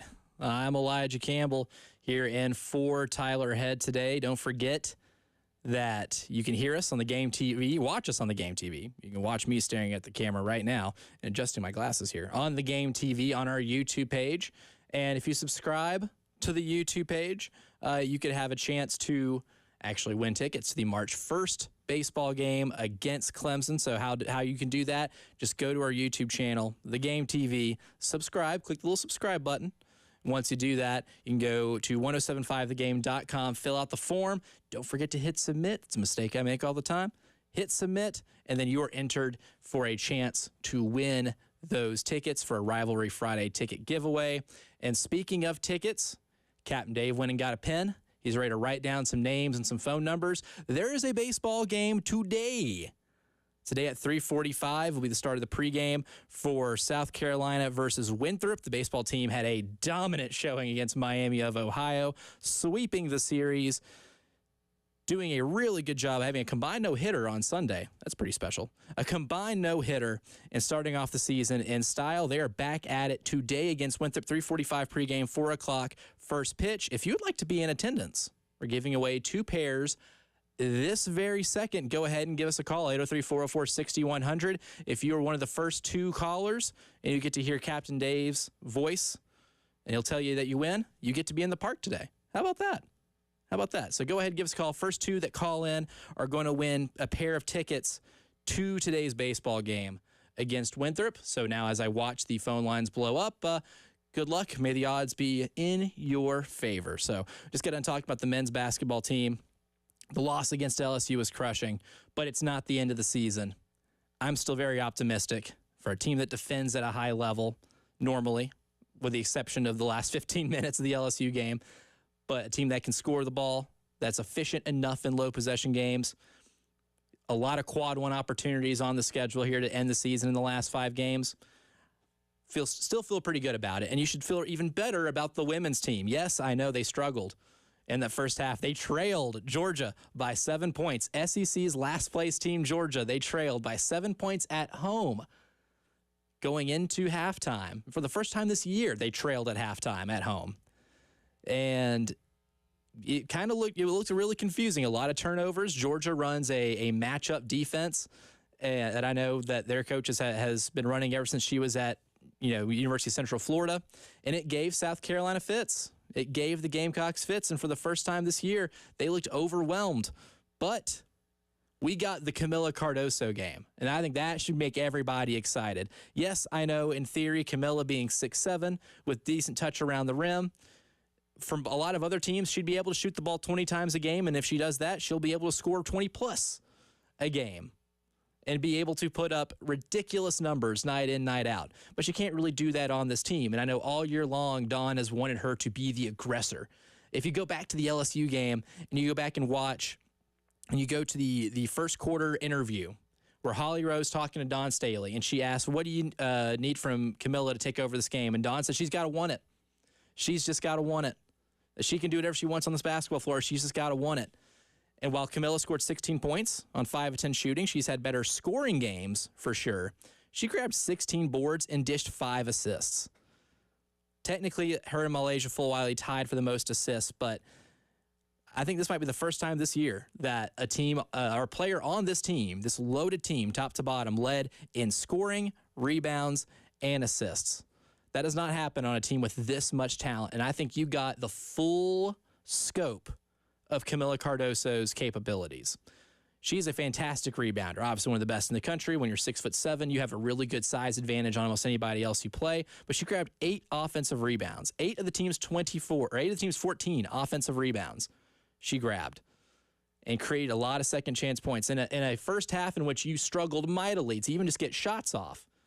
When you turn the ball over as much as they did in the first half, and mind you, they did turn the ball over 10 times in the opening half against Georgia because their defense giving them so many issues. If you're able to create that many second chance points and you're being able to save possessions like that, that is invaluable to winning basketball games. Yes, they only beat Georgia by 14. They trailed for a good chunk of the game. To be specific, they trailed for 13-38, so almost, almost a quarter and a half almost that they trailed, and by as many as 7 going into the break, like I said. But they were able to claw one out and use their advantage, be able to figure out that, hey, we can still get into the paint at will against this team. If you take care of the ball and you give Camilla the ball in advantageous positions, she can make things happen. Or if you get into the paint and you might miss a layup, Camilla can be there to clean up the glass. She does that really well. 16 points, 6 rebounds, 5 assists. And the 5 assists were things of beauty, too. She is a great kick-out passer. In terms of passing bigs in women's college basketball, there aren't many that I would take maybe over Camilla. She's mastered the touch pass. That ball goes inside. If there's a shooter out on the perimeter with an inch of space, Camilla's going to find her. Not quite Jokic-esque, but, I mean, she can make some passes across the court through tight angles in a split second and make that decision. There's a reason that she's projected to be top 5 in the WNBA draft, and I think you got the quintessential Camilla Cardoso game on Sunday. So while maybe a lot of the other players on the team struggled, I know Bree Hall didn't have her best game in terms of taking care of it. I think she had 4 turnovers in the game. She did knock down some big threes later on. But you had Ashlyn Watkins maybe not having her best game, got into some foul trouble early, only played 15 minutes, ended up fouling 4 times in 15 minutes and was a -6 on the afternoon for someone who's been really good and dominant even in Camilla's absence. Getting to see that game out of Camilla is got to be an encouraging sign, and it's something else to keep looking out for. I know sometimes when you are following a team that dominates everybody they play in their conference, it can be it can, I don't say boring. You should never be bored of winning, right? If you've watched, your favorite football team or basketball team lose heartbreakers, or you've had tough seasons or tough stretches, you should never get bored of winning because you can always relate to what the losing is like. So you never get bored of winning. But sometimes when you're beating teams by 30, 40, like this Gamecock team has done for a lot of stretches this season, sometimes it can feel monotonous. And sometimes you can fall into the trap of going through the motions. And in a game in which you do, when you find yourself down 7 at half to a team you should absolutely be bullying, to see them turn that switch on and be able to rely on your best player to not only score, but to create second chances, to create shots for other teammates, and pull you out of that. Oh, and she blocked 3 shots and got 3 steals. So on the defensive end, she's getting it done as well. But for one player to take over like that is encouraging, because that's what Dawn has wanted to get out of her all season long. Fun thing about Camilla Cardoso, too, I love looking at per 40-minute stats, which prorates everybody to if they played 40 minutes, the full 40 minutes of each game, based off their current stats, what would those numbers look like? And Camilla, per 40 minutes, scoring over 22 points and grabbing 16 rebounds and blocking almost 5 shots and getting a steal, 3.6 assists. But that, I mean, she does it all. And I think you saw the full scope of her capability on Sunday. South Carolina women's team remains undefeated. Oh, and got to break a pretty significant SEC record. Now they hold the longest SEC regular season win streak at 44 games. That's a lot of games to win in a row in the regular season. Ever since they lost that game at Como a few years ago in national title season, they have not lost an SEC regular season game since. And the only game they've lost in the conference since was in the SEC championship game that same year against Kentucky. But they have been an absolute powerhouse in this league, and I expect that to continue this season, despite maybe a slow start against Georgia. Baseball team got their season started off in an epic fashion. We'll break that all down and say what that means, and maybe even look ahead to the Winthrop game, which is here today. Again, you can hear that on these airways, starting at 3:45 pregame, 4 o'clock first pitch. You are listening to The Extra Point here on the game.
Final segment here, the Extra Point. I'm Elijah Campbell in for Tyler Head today. Tyler's coming back from the Daytona 500. I'm going to go ahead and tell you about our Rivalry Friday ticket giveaway. Do you want to see the Gamecocks take on the Clemson Tigers at Founders Park on Friday, March 1st? Of course you do. I do. I think that'd be a lot of fun. I know Captain Dave would love to go too. That sounds like a lot of fun for a lot of us. Friday, March 1st. Well, if you would like to get into the building, or at least have a chance to get into the building, just go to our YouTube channel at The Game TV, subscribe, get subscribe to our YouTube channel, and then go to 1075thegame.com, fill out the form, hit submit, and you will enter yourself for a chance to win. And speaking of baseball contests this year, you can still go to 1075thegame.com after you submit your chance to win baseball tickets. You can register for the Palmetto Citizens FCU Grand Slam giveaway. Every game, $25 is added to the pot. If a Gamecocks hitter rips a Grand Slam home run, you can win cash from Palmetto Citizens FCU. Right now, the pot is at $75, meaning we have had 3 games of no Grand Slams, which if you looked at some of the hitting outputs of 14 runs, 11 runs in the last 2 games, you might be a little surprised to see that there were no home run or Grand Slam homers hit in that game. But alas, we still have $75 in the pot. I don't know if this goes as far as the Lawyer Lisa special teams touchdown giveaway, because we almost made the entire season without a special teams touchdown, and Lawyer Lisa didn't have to give out any money. But in the Vanderbilt game, they finally got one, and someone got a pretty large sum for that right there. So we're doing a similar thing here, but with Grand Slam home runs from Palmetto Citizens. Again, to get into that and register, go to 1075thegame.com to register. Big weekend on the diamond. I mentioned the bats coming out. Obviously, when you go for 14 runs and 11 runs, so that's 25 runs in the last 2 games of the series, you're doing some pretty good things. And this is unexpected, right? Not unexpected for a team that was absolutely raking last year, for a team that's getting, Ethan Petrie and Cole Messina back this year for another year here in Columbia. This is not unexpected to have that type of offensive output. Petrie hit 2 home runs in the game on, it was Saturday, the President's Day weekend. Things got my whole brain calendar warped a little bit. So Saturday, yes, second game of the series, Saturday, Petrie hits a couple bombs, shows you what he's capable of. We'll see if he can get touch his total of 23 last year, but he's got 2 in the first 3 games, so he's on a pretty good pace right now. But the pitching staff is what I want to talk about here in this segment. That was one of the biggest question marks coming into the season. What's the rotation going to look like? How dominant can the pitching be? Can you stay healthy all year? I know health was a big factor last season in terms of not being able to help out the bats as much, but you got yourself a combined 7-inning no-no on Sunday against Miami of Ohio, and that not only is good on the surface, it's not only good to throw a no-hitter, obviously, something to celebrate, but Roman Kimball got to play baseball for the first time in a long time. He got to take the mound, get the start, a highly anticipated start for Roman Kimball coming back from injury. He only pitched 2 innings, and that was expected. According to John Whittle from the Big Spur, that was expected. He was on a little bit of a pitch count. They're going to ease him in, but I mean, it's a hell of a way to be eased in, facing 9 batters, striking out 5 of them, had 3 walks, but did not give up a run, did not give up a hit, and his stuff looked really good. It looked really good. He got a couple swinging strikeouts too, a couple of hype strikeouts, as I like to call them, to get out of innings. But he pitched fantastic, and for someone who has missed so much time and has had to, endure a ton of adversity when it comes to injuries, it's good to see him back out on the mound and look as good as he did. I mean, 5 strikeouts, 2 innings. That's a pretty good pace right there. And to see the bullpen come in after that, give you 5 innings of no-hit baseball with 4 strikeouts in those 5 innings and only 1 walk from the bullpen is a pretty impressive sign. You're going to need them this year to be able to help get you out of jams, to be able to support the starting pitchers. And I say, going 5 innings with 4 strikeouts and 1 walk is a good way to do it and not give up a hit as well. So about as optimistic as you could have in the opening weekend of a season. Today, they'll take on Winthrop. That pregame will start here over on 107.5 The Game at 3:45. So a short show for Jay Phillips and myself today. And then that 3:45 pregame will lead you up to the 4 o'clock first pitch between South Carolina and Winthrop as the Gamecocks look to improve to 4-0 on the season. So a lot to look forward to here in the next little bit. A lot of good basketball coming up here as well. Here in the next little bit, we'll have the Garnet Trust Hour, as we do every Tuesday and Thursday.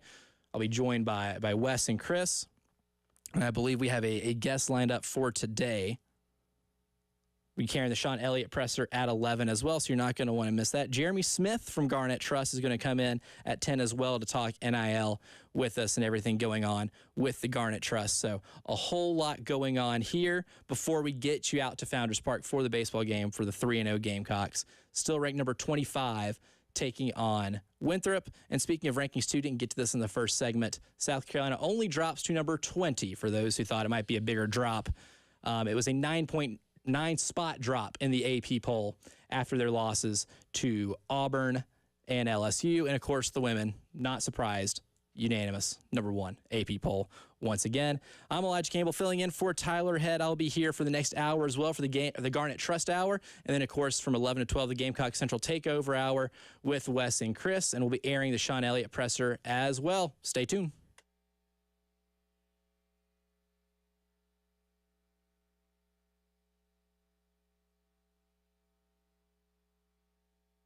And of course, if you haven't already, now is a good time for me to remind you to be able to subscribe to our YouTube page, because hearing us is one thing. That's fun. Seeing us is another. You can watch us on the Game TV on our YouTube page at the Game TV. Go ahead, hit subscribe. And then if you do that and you want to try to, win baseball tickets, you can go ahead and prove that you have subscribed to us by filling out a form at 1075thegame.com, and you can enter for a chance to win tickets to South Carolina and Clemson baseball on Friday, March 1st. So go ahead and subscribe to that. And of course, if you don't prefer to watch radio shows and you like to listen to them, but you're not in your car, don't forget to download our app as well, 1075 The Game app. You can go ahead and stream us live, or you can go back to our podcast page on the app and listen to any shows you might have missed throughout the day with the 1075 The Game app.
It's the Garnet Trust Hour here on The Game.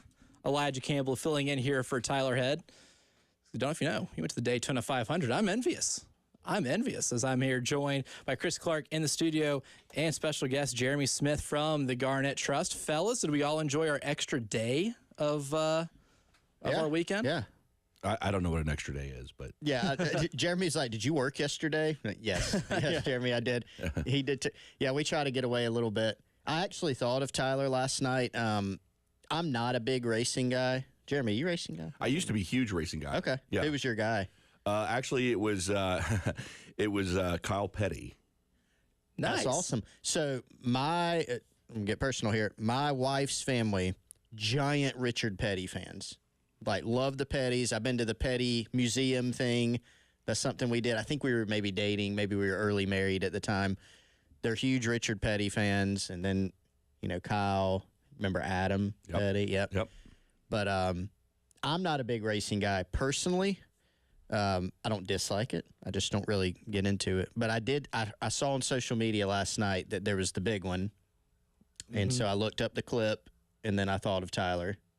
And hope he's having a good time. Hope he enjoyed that. I bet he did. And a thrilling finish to the race, too. I mean, I really only saw the last little bit. I used to be a big racing guy, not as much. Was a big fan of the NASCAR Thunder video games back in the day. Those were good. Was a huge fan of those and always liked driving as Kurt Busch. That was my, adopted favorite. So that's a name that no one's probably heard in a long time, but you see big Kurt Busch guys. Kurt and Kyle. I don't know the difference between them. One of them was like real mean. Yeah. I can't remember which one. I think that was Kyle. Kyle, I think that might have been Kyle. They sound alike, too. I remember doing a lot of radio in Nashville where we'd have a lot of NASCAR guests, and we've had Kurt and Kyle on in that station, and you cannot tell the difference. Well, the guy that won last night, I saw it, and I was like, oh, I haven't heard of that person, so... William Byron? Yeah, I didn't really. Maybe I have at some point. Yeah, maybe heard of. Don't really. Couldn't pick him out if he was standing in here.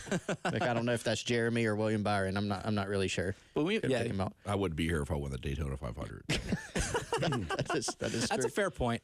I know I wouldn't be. You wouldn't be able to tell me from anybody else because you wouldn't see me. That's right. Yeah, exactly. But good stuff here right now. I got Jeremy in. I was kind of informed of a particular event I know you guys would like to talk about. And Chris, you described it as secret / not so secret. The event itself, not secret. No, it's not. It's not secret. But that may be one of the. It's the appearances. It's kind of it's a little bit of a mystery, but I think if you read between the lines, I think everybody can kind of figure things out. But we are having our first fundraiser on March 8th at the Township Auditorium.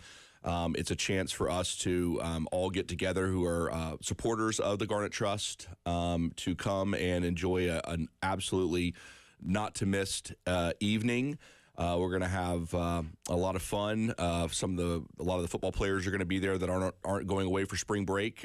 Most of the football coaching staff is going to be there. Unfortunately, our basketball teams, both the men's and women's, will be away. The women play that same day at noon, if all holds up true, in Greenville in the SEC SEC playoffs. And then the men's team is traveling away, and they play the next day on Saturday. So they're not going to be there, but a lot of the football coaches are going to be there. Coach Beamer is definitely going to be there. We have some unbelievable surprises in store for everyone who attends. And we have Patrick Davis is going to come and open the night for us.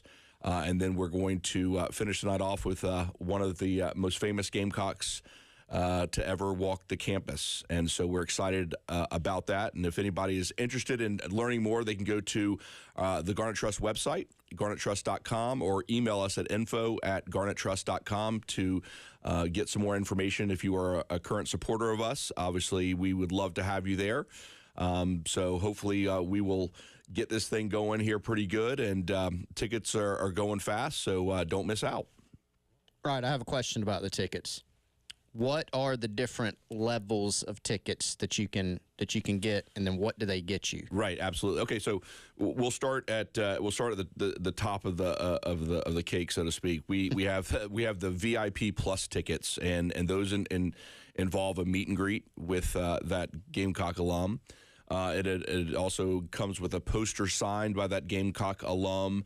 Valet parking a pre-show kind of hangout, if you will, with open bar and food, be able to hang out with the coaching staff of the football team, some of the players of the team. It also you're going to get a hard copy, kind of like a memory book. There's going to be a lot of pictures taken that evening of the show, and we're going to send everybody a book back. So that comes, and that's at the $2,000 level. The $1,000 level is basically everything I mentioned, except for the meet and greet and for that hardcover book. It'll be a digital memory book that will be sent to you. The next level is $500, and just to go back real quick, the 2,000 and 1,000 are within the first 5 rows of the township. The $500 seats are all on the floor as well, and they include a pre-party event as well. Get to hang out again with some of the players and the coaches, et cetera. And then there's a $250 ticket, and that's in the first level as well, and that includes just an awesome evening at the show. So we're really hopeful that we get as many people there as possible to help these student athletes at USC, but also just to have a very memorable, very intimate evening on March 8th. And a lot of people have been asking for a concert like this, it seems like. Yeah, absolutely. So hopefully they take advantage. Yep. Should be a good night. Should be an awesome night. Y'all also, speaking of events, so you had another event the other night after the basketball game. I know not, greatest of circumstances as far as the game itself. The players still came out. Yep. How was that? Tell us about that. It was awesome. We did an event down at 5 Points at CB18. Steve Tannehill is a part owner of that establishment, and we basically did a low country boil and brought out a good majority of the men's basketball team, and they came out and hung out for a while. We had some awesome music. We did a raffle, and all the proceeds came back to Garnet Trust. Gave away some really, really cool stuff, signed Spencer Rattler jersey, tickets actually to this show, and then also a lot of other signed memorabilia. But it was awesome, and I'll tell you what, man, we have honestly some of the best young men to represent the University of South Carolina on this men's basketball team. I mean, they genuinely enjoy each other. They are awesome with the fans. There's a lot of young families that came to this event, and they were really good with the young children, picking them up. Josh Gray picked this I think maybe 4 or 5 year old up and put him up over his head, and I mean that was the highest that child had ever been. And I think his nose bled. I mean, it was that high. But no, it was great. It was really special. I love hanging out with them. I can't wait to see them continue the season. I know we had a couple rough games the last 2, but hey, that happens in life. We just got to bounce back. I think they're going to do it, and I'm really psyched to see where they finish up this year. Yeah, Josh Gray, strong man. He could probably do that to me as well. As a grown man, I'm not convinced that he wouldn't be able to lift me over his head as well. But you mentioned Patrick Davis. I mean, we have had Jay and I have had PD on our show a few times. And how fast was the yes when asked to do this, or was he actually asking you? Because I could see that as well. No, big Gamecock supporter. Well, no, I actually asked him, and yes, the yes was very, very fast. And I kind of feel like he's kind of co-producing the event. Mm-hmm. He and I are constantly talking on a daily basis on different things and ideas that we could do to make this event a little bit more special. So it's awesome. I love Patrick. I love listening to his music and his stories and just him being such a diehard Gamecock. It just fit perfectly into the event we were trying to create. Yeah, absolutely. It's exciting. Patrick also had some.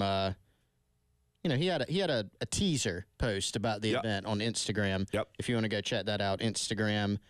His handle is, I think it's just Patrick Davis. It's Patrick Davis Music.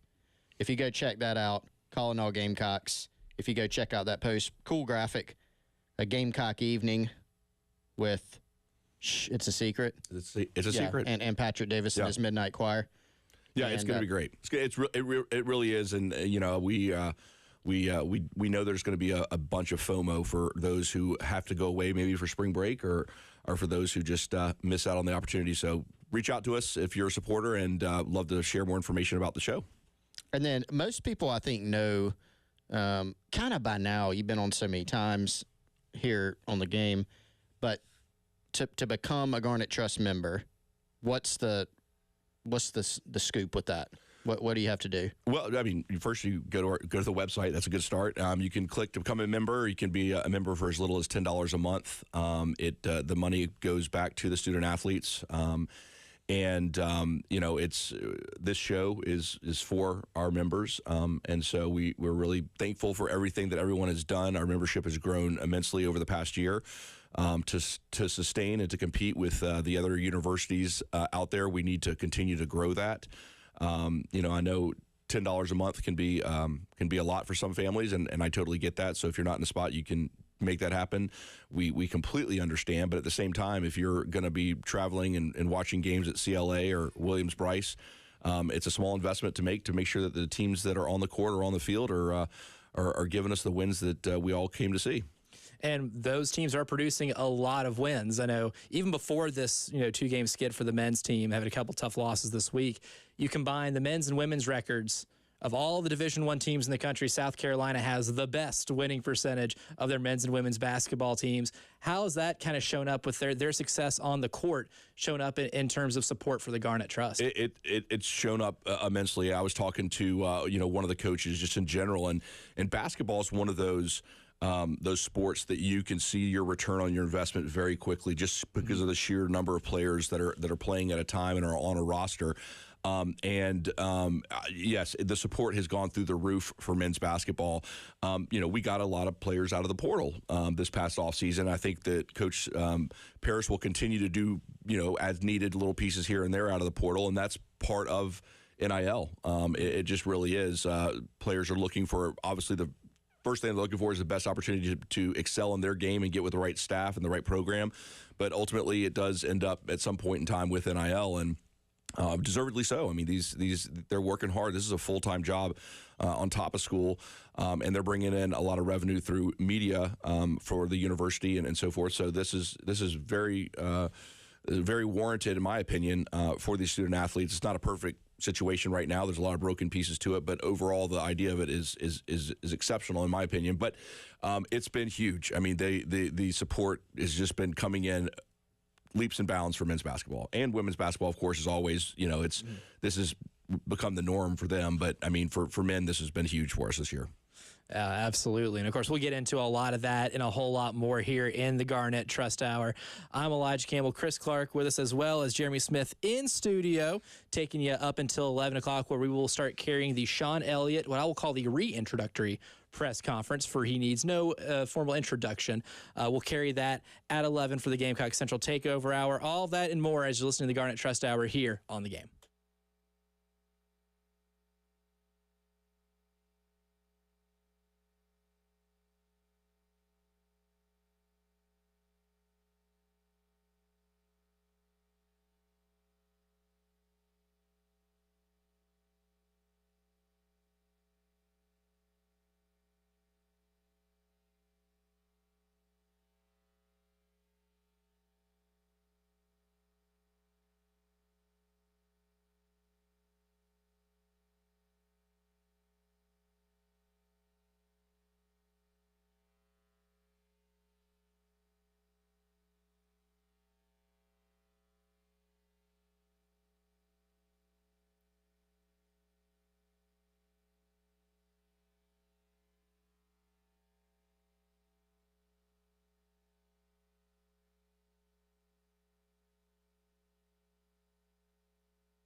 The Garnet Trust Hour continues here on The Game, on a busy day on The Game. We'll be airing Sean Elliott's reintroductory press conference at 11.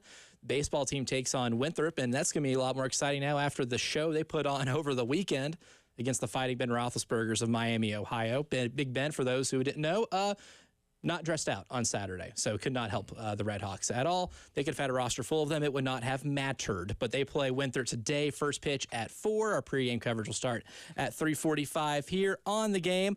Elijah Campbell here in for Tyler Head, Chris Clark, and Jeremy Smith from the Garnet Trust, talking a lot of hoops and talking a lot of our reintroduction to Sean Elliott. And Jeremy, I know you are amped to see Sean back here in Columbia. Yeah, it was Christmas morning in early February for me when I found out that he was back on staff. I mean, he's what he brings, and this is just my personal opinion from seeing it from afar, is just the intensity, the passion, just everything that he stands for. I think fits so well at USC. And I mean, when he was here under Coach Spurrier, fell in love with him, and just I'm so excited for him to be back. And obviously having that experience as a head coach, I think brings a lot of different things that he didn't have when he left here. So, can't be more excited. I can't wait to watch pregame. I was talking to someone this weekend about like pregame is going to be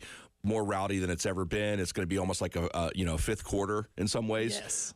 So I just can't wait. I'm so excited. I feel like they should give like donors. You know how they'll give sideline passes and things like that. I feel like they should have like tickets to the Elliott like pregame mosh pit thing. Maybe you can even participate. You have to sign a waiver, of course. Well, maybe we could actually fundraise for NIL. Ooh. Now that's an idea. There's an idea. Yeah, and let him go around slapping people around. Yeah, we should do that. Yeah, I think I'd pay $10 to get slapped around by Sean Elliott for a little bit to wake me up. It'll take a little more than that, I think. I think it'll take more than 10, especially if it's an NIL fundraiser. Yeah, Can you bring $10K? Ooh. I don't know that I'd pay $10K to get slapped, but some people might. My number for paying to get slapped might not be as high as others, right. But I would contribute some money to the fund, to get slapped around for a little bit. Yeah, we're always trying to think outside the box, so maybe this is something that maybe will stick. We'll see come fall. Yeah, that's an outside the box. Take that to Beamer. Yeah, see what he says. Oh, he's probably gonna love it. How's it been working with not only Shane Beamer but the other sport coaches? I know there are certain integrations that can be done, and heck, it looks like we're getting to a place where there's, even more of that's coming, right? Oh, sure. New state law being worked on in South Carolina, et cetera. But how has it been working with those coaches? It's been really, really, really good to get a peek inside their worlds, and they all have kind of a different approach to this. Every sport's different. Every coach is different, but it's been a lot. It's been a lot of fun. I mean, I at the end of the day, I wish we could always do more than what we are currently able to do. And I'm pretty vocal about that to the coaches. But at the same time, we are where we are, and we have to do the best with what we have. And they've all been just great to work with. I mean, different personalities for sure, different buttons. To get pushed, to get things done that need to get done. But overall, they're all. I mean, their success is seen, from what they do in the office to what they do on the court and the field, and I think we got some awesome coaches here at USC. Mm-hmm. And I know we're still kind of new in the NIL landscape, but also like we've got a few years, underneath our belt. So one thing I've always been curious about asking people that are, firsthand involved in this type of stuff, or what kind of lessons have you been able to learn just over the last couple of years of dealing with coaches and fundraising and players that you might not have maybe expected when you first took on this undertaking? Yeah, well, when you have something new like this, a big piece that I wouldn't say gets overlooked, but doesn't get spent enough time on is education. Mm-hmm. And we constantly talk about it. I had a meeting yesterday talking about going down to Charleston and doing an event, just simply an educational event to explain what's going on. Because when you live it every single day like we do, we take for granted the information that we have. And a majority of people just are not anywhere close to where we are, which is understandable for sure. Mm-hmm. We have to do a better job of educating. And I think it takes it's kind of like a political fundraising situation where it takes between 5 and 7 touches to get someone to actually act upon helping us, donating to us, et cetera. So learning about that has been really interesting. Learning about a lot of these athletes and where they've come from and what their hopes and aspirations are to do with this money. A lot of them give it right back to the families to help their families back home, whether it's to offset bills, maybe help purchase a vehicle for one of their parents. Last year, we had one of the athletes paid for their sister's tuition for college, so she would come out debt-free.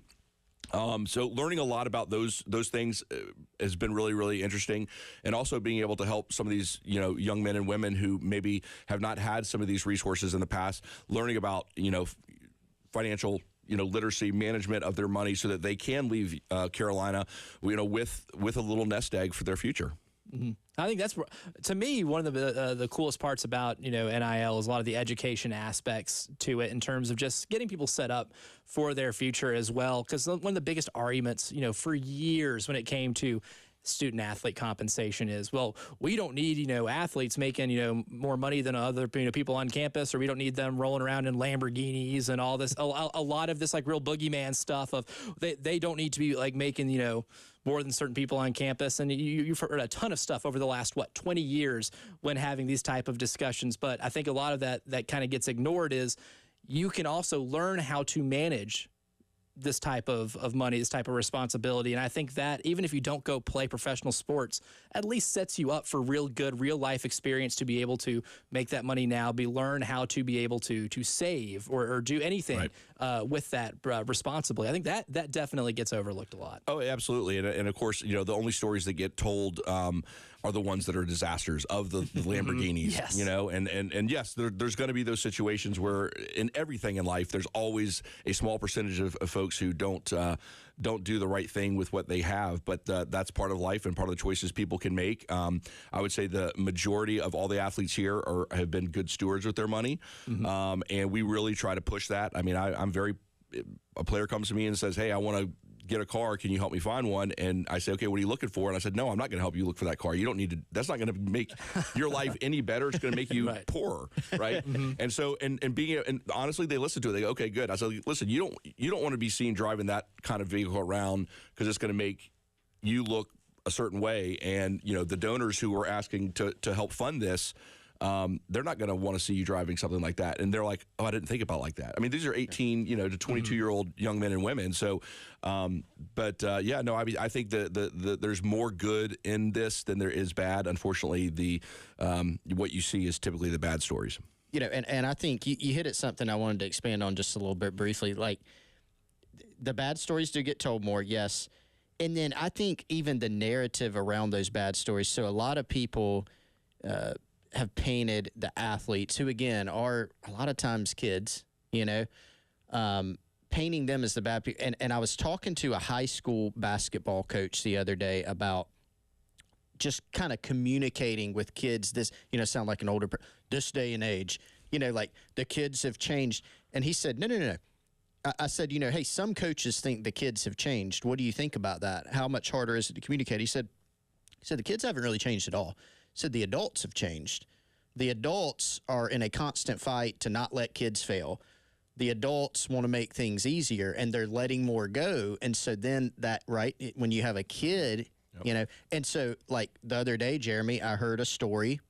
I'm not going to say what school or where, who, but I heard a story about a kid who signed with a school where he wants to be, 100%. That's where he wants to be, getting NIL, et cetera. He's got an agent. Says, hey, man, if you go in the portal, I can get you this. Yep. Because guess what? The agent's going to make money off that. And the kid hears that number and goes, oh, man, that's kind of tough. That is a lot of money, right? So who's at fault there? Right? Like the kid or the adult in the room. And so that's actually been a huge problem with this, I think. It is. I mean, I would say if I had to list all the problems that we've had to encounter, which is a short list, but if I had to put them all down and I had to dotted line to where the root of that problem came from, I would say 95% of that came from the adults. Unfortunately, it's just the way that it is. That's interesting to think about. That's a fascinating angle. I definitely would like to hit on this on the other side as well. As we'll go ahead, take a quick break. We'll continue a lot of this discussion on NIL and a lot of the adults in the room changing as opposed to maybe the kids changing as you're listening to the Garnet Trust Hour right here on The Game.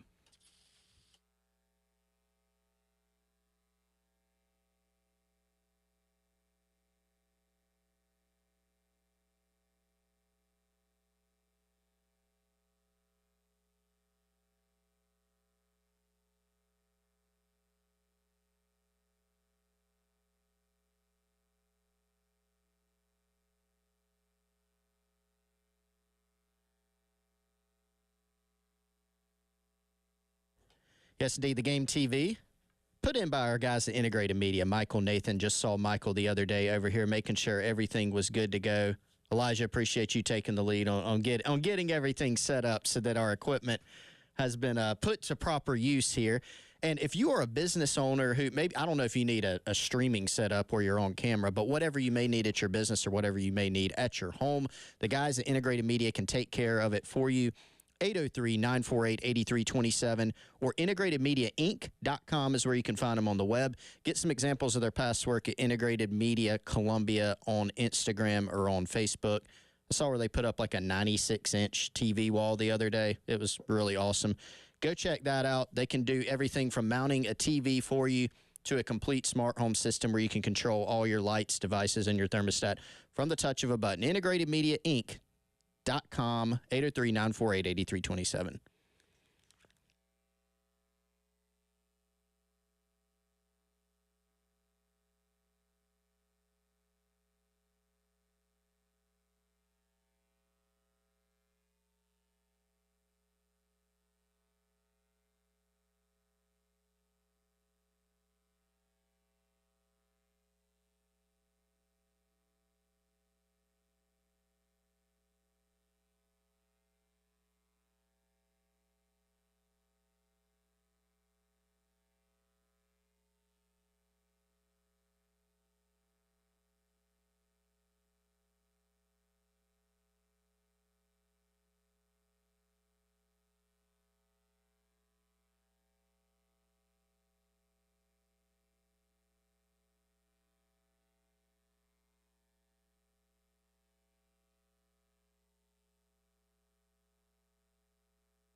Don't forget, you can go to the 1075thegame.com and you can register for our Palmetto Citizens Federal Credit Union Grand Slam giveaway.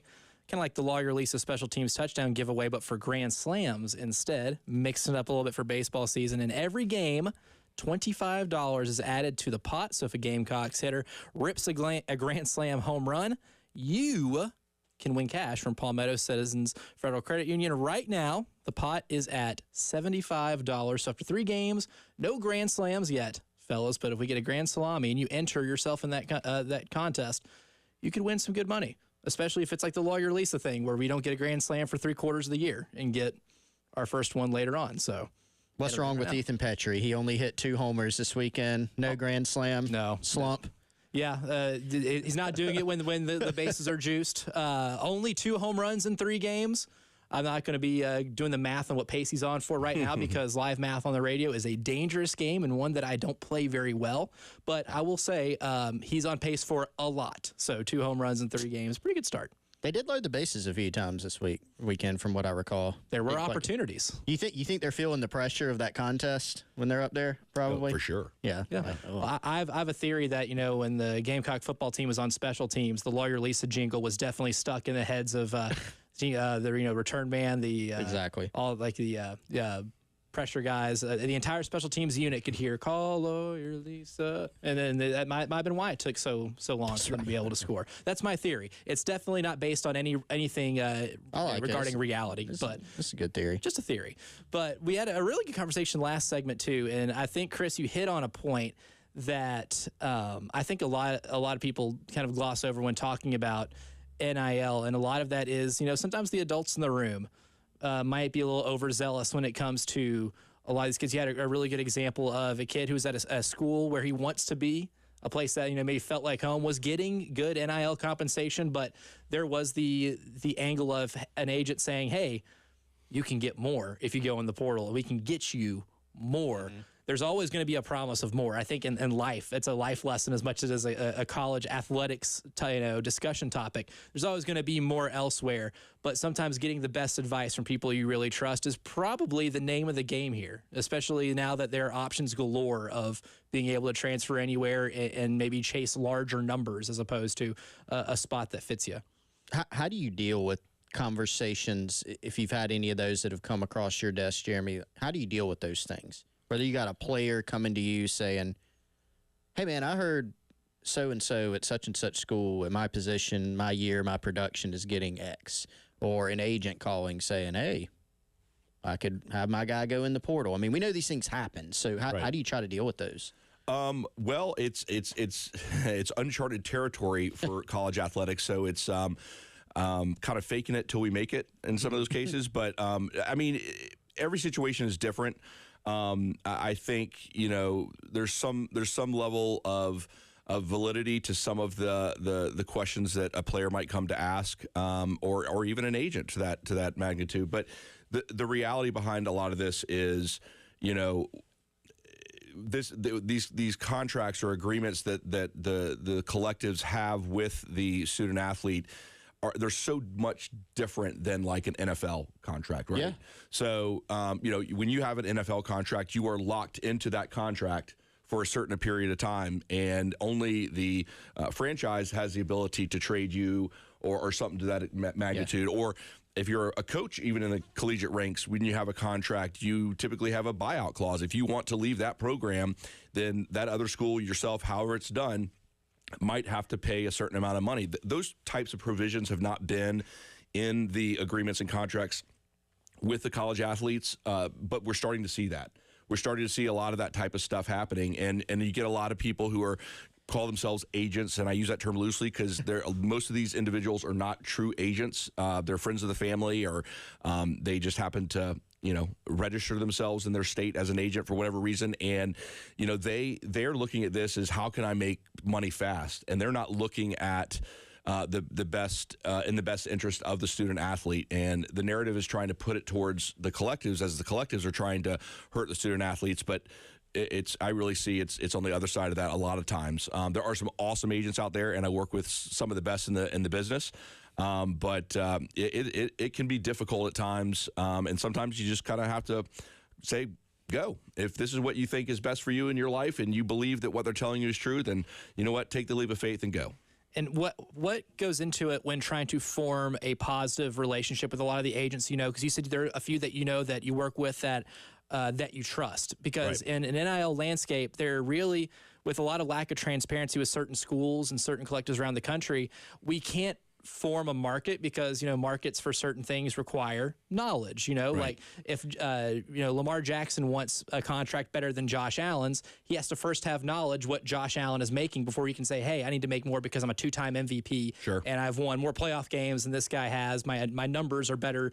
And you can do an adequate comparison because you know what that player that position's making. Sure. I'm sure a lot of agents that that you come in contact with, a lot of it is kind of having to vet what information you're getting is real and what is basically a poker bluff. No, absolutely. And the reality is, as we grow in this space, I've become closer with a lot of the other schools' collectives. We've actually put together kind of a association called the Collective Association, and right now I think we're close to up to 40 Power 4 or 5, whatever we're calling it these days, schools, and that number continues to grow. And we just came back from Orlando where we had our kind of yearly annual meeting, and we're building strong relationships within those organizations. So I can kind of call and we can share trade secrets a little bit. I mean, we still keep a lot of it close to our chest, but we do share information or vet something and say, hey, do you know if this is really happening, and so forth. And I mean, the same holds true with college coaches. I mean, all the coaches down there, Coach Beamer and et cetera, they talk to other schools, ones they compete against and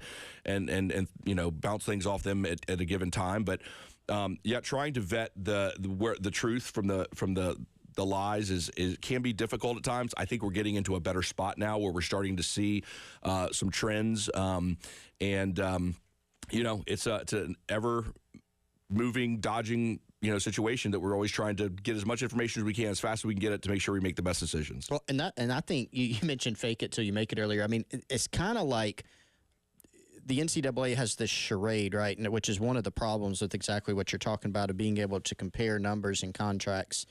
Because they say, hey, hey, we know that like some pay for play things are going on, but we're not going to let it be called that. We're not going to let you do that, basically, right? Which is kind of ridiculous, because if you took that additional step, and we'll probably get there in some form or fashion eventually, but we've wasted a lot of time and caused a lot of headaches, in my opinion, not just being able to, having this charade of saying, we're not going to tie compensation to going to a particular school, et cetera, et cetera. It's just kind of ridiculous. But I mean, I think you're right, Jeremy. You can't, like in the NFL level, you have these collectively bargained contracts, right? So there could be something in the contract, and it literally couldn't happen at this level if we also in college athletics had collectively bargained contracts. For me, in our current iteration, again, there's a lot of problems with it. I don't really think we should have, in this iteration, I don't like the idea of having kids having their contracts publicly disclosed. Right, absolutely. I don't like that. Nope. But it's also, on the other side, because of that, there's no comparison point of, hey, the example I gave earlier. Right. Right. I get $250,000 to go to this school. I mean, maybe. I mean, we don't know. Yeah. Maybe not. I will say the NCAA does have an idea they're trying to push through. Yeah. I think they vote on it maybe April-ish. It would take place, I think, starting August or whatever. But ultimately, the schools have to disclose not who the player was, but the position of the player and how much money they made. They take all that information and they basically could put out a SEC starting quarterback made between X and Y this past year. That does give us some sort of a guardrail of kind of what players are making. We don't know which ones are who. We could probably do some deductive reasoning on both sides of that, but I mean, that would be super helpful in some ways. But going back to what you said on the collective bargaining side, I think that's where we're going to end up. Right? There's lawsuits in the courts right now that basically are fighting for employment status. Are these student athletes employers? And I think they are. And I think that's what ultimately is going to happen, is they're going to be considered employees. The next question is, okay, who do they work for? Do they work for the university? Do they work for a third party? There's a lot of discussion on what is best for both sides of that. But ultimately, they're going to be employees. I think we're going to get to the table. We're going to collectively bargain. And I think we'll have a much better structure to this. And it will look, I think, a lot similar to what we see in the NFL, with like a salary cap of some degree. And we'll see where it goes from there. Yeah, there is a lot and a lot of things to go down in court to determine a lot of this. But I agree with you. I think that's kind of where we're heading here pretty quickly. But Jeremy, we appreciate you joining us. I know you gotta bounce, but it's great to have you on, and great to finally get to do a segment with you. I know I've got to talk to you in passing, but it's good to get to do a Likewise, segment it was with you. great. Thank you. Yeah, absolutely. One more segment here for the Garnet Trust Hour before we dip into Sean Elliott's reintroductory press conference. You're listening to the Garnet Trust Hour right here on The Game.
Final segment of the Garnet Trust Hour here on The Game. Elijah Campbell in here for Tyler Head.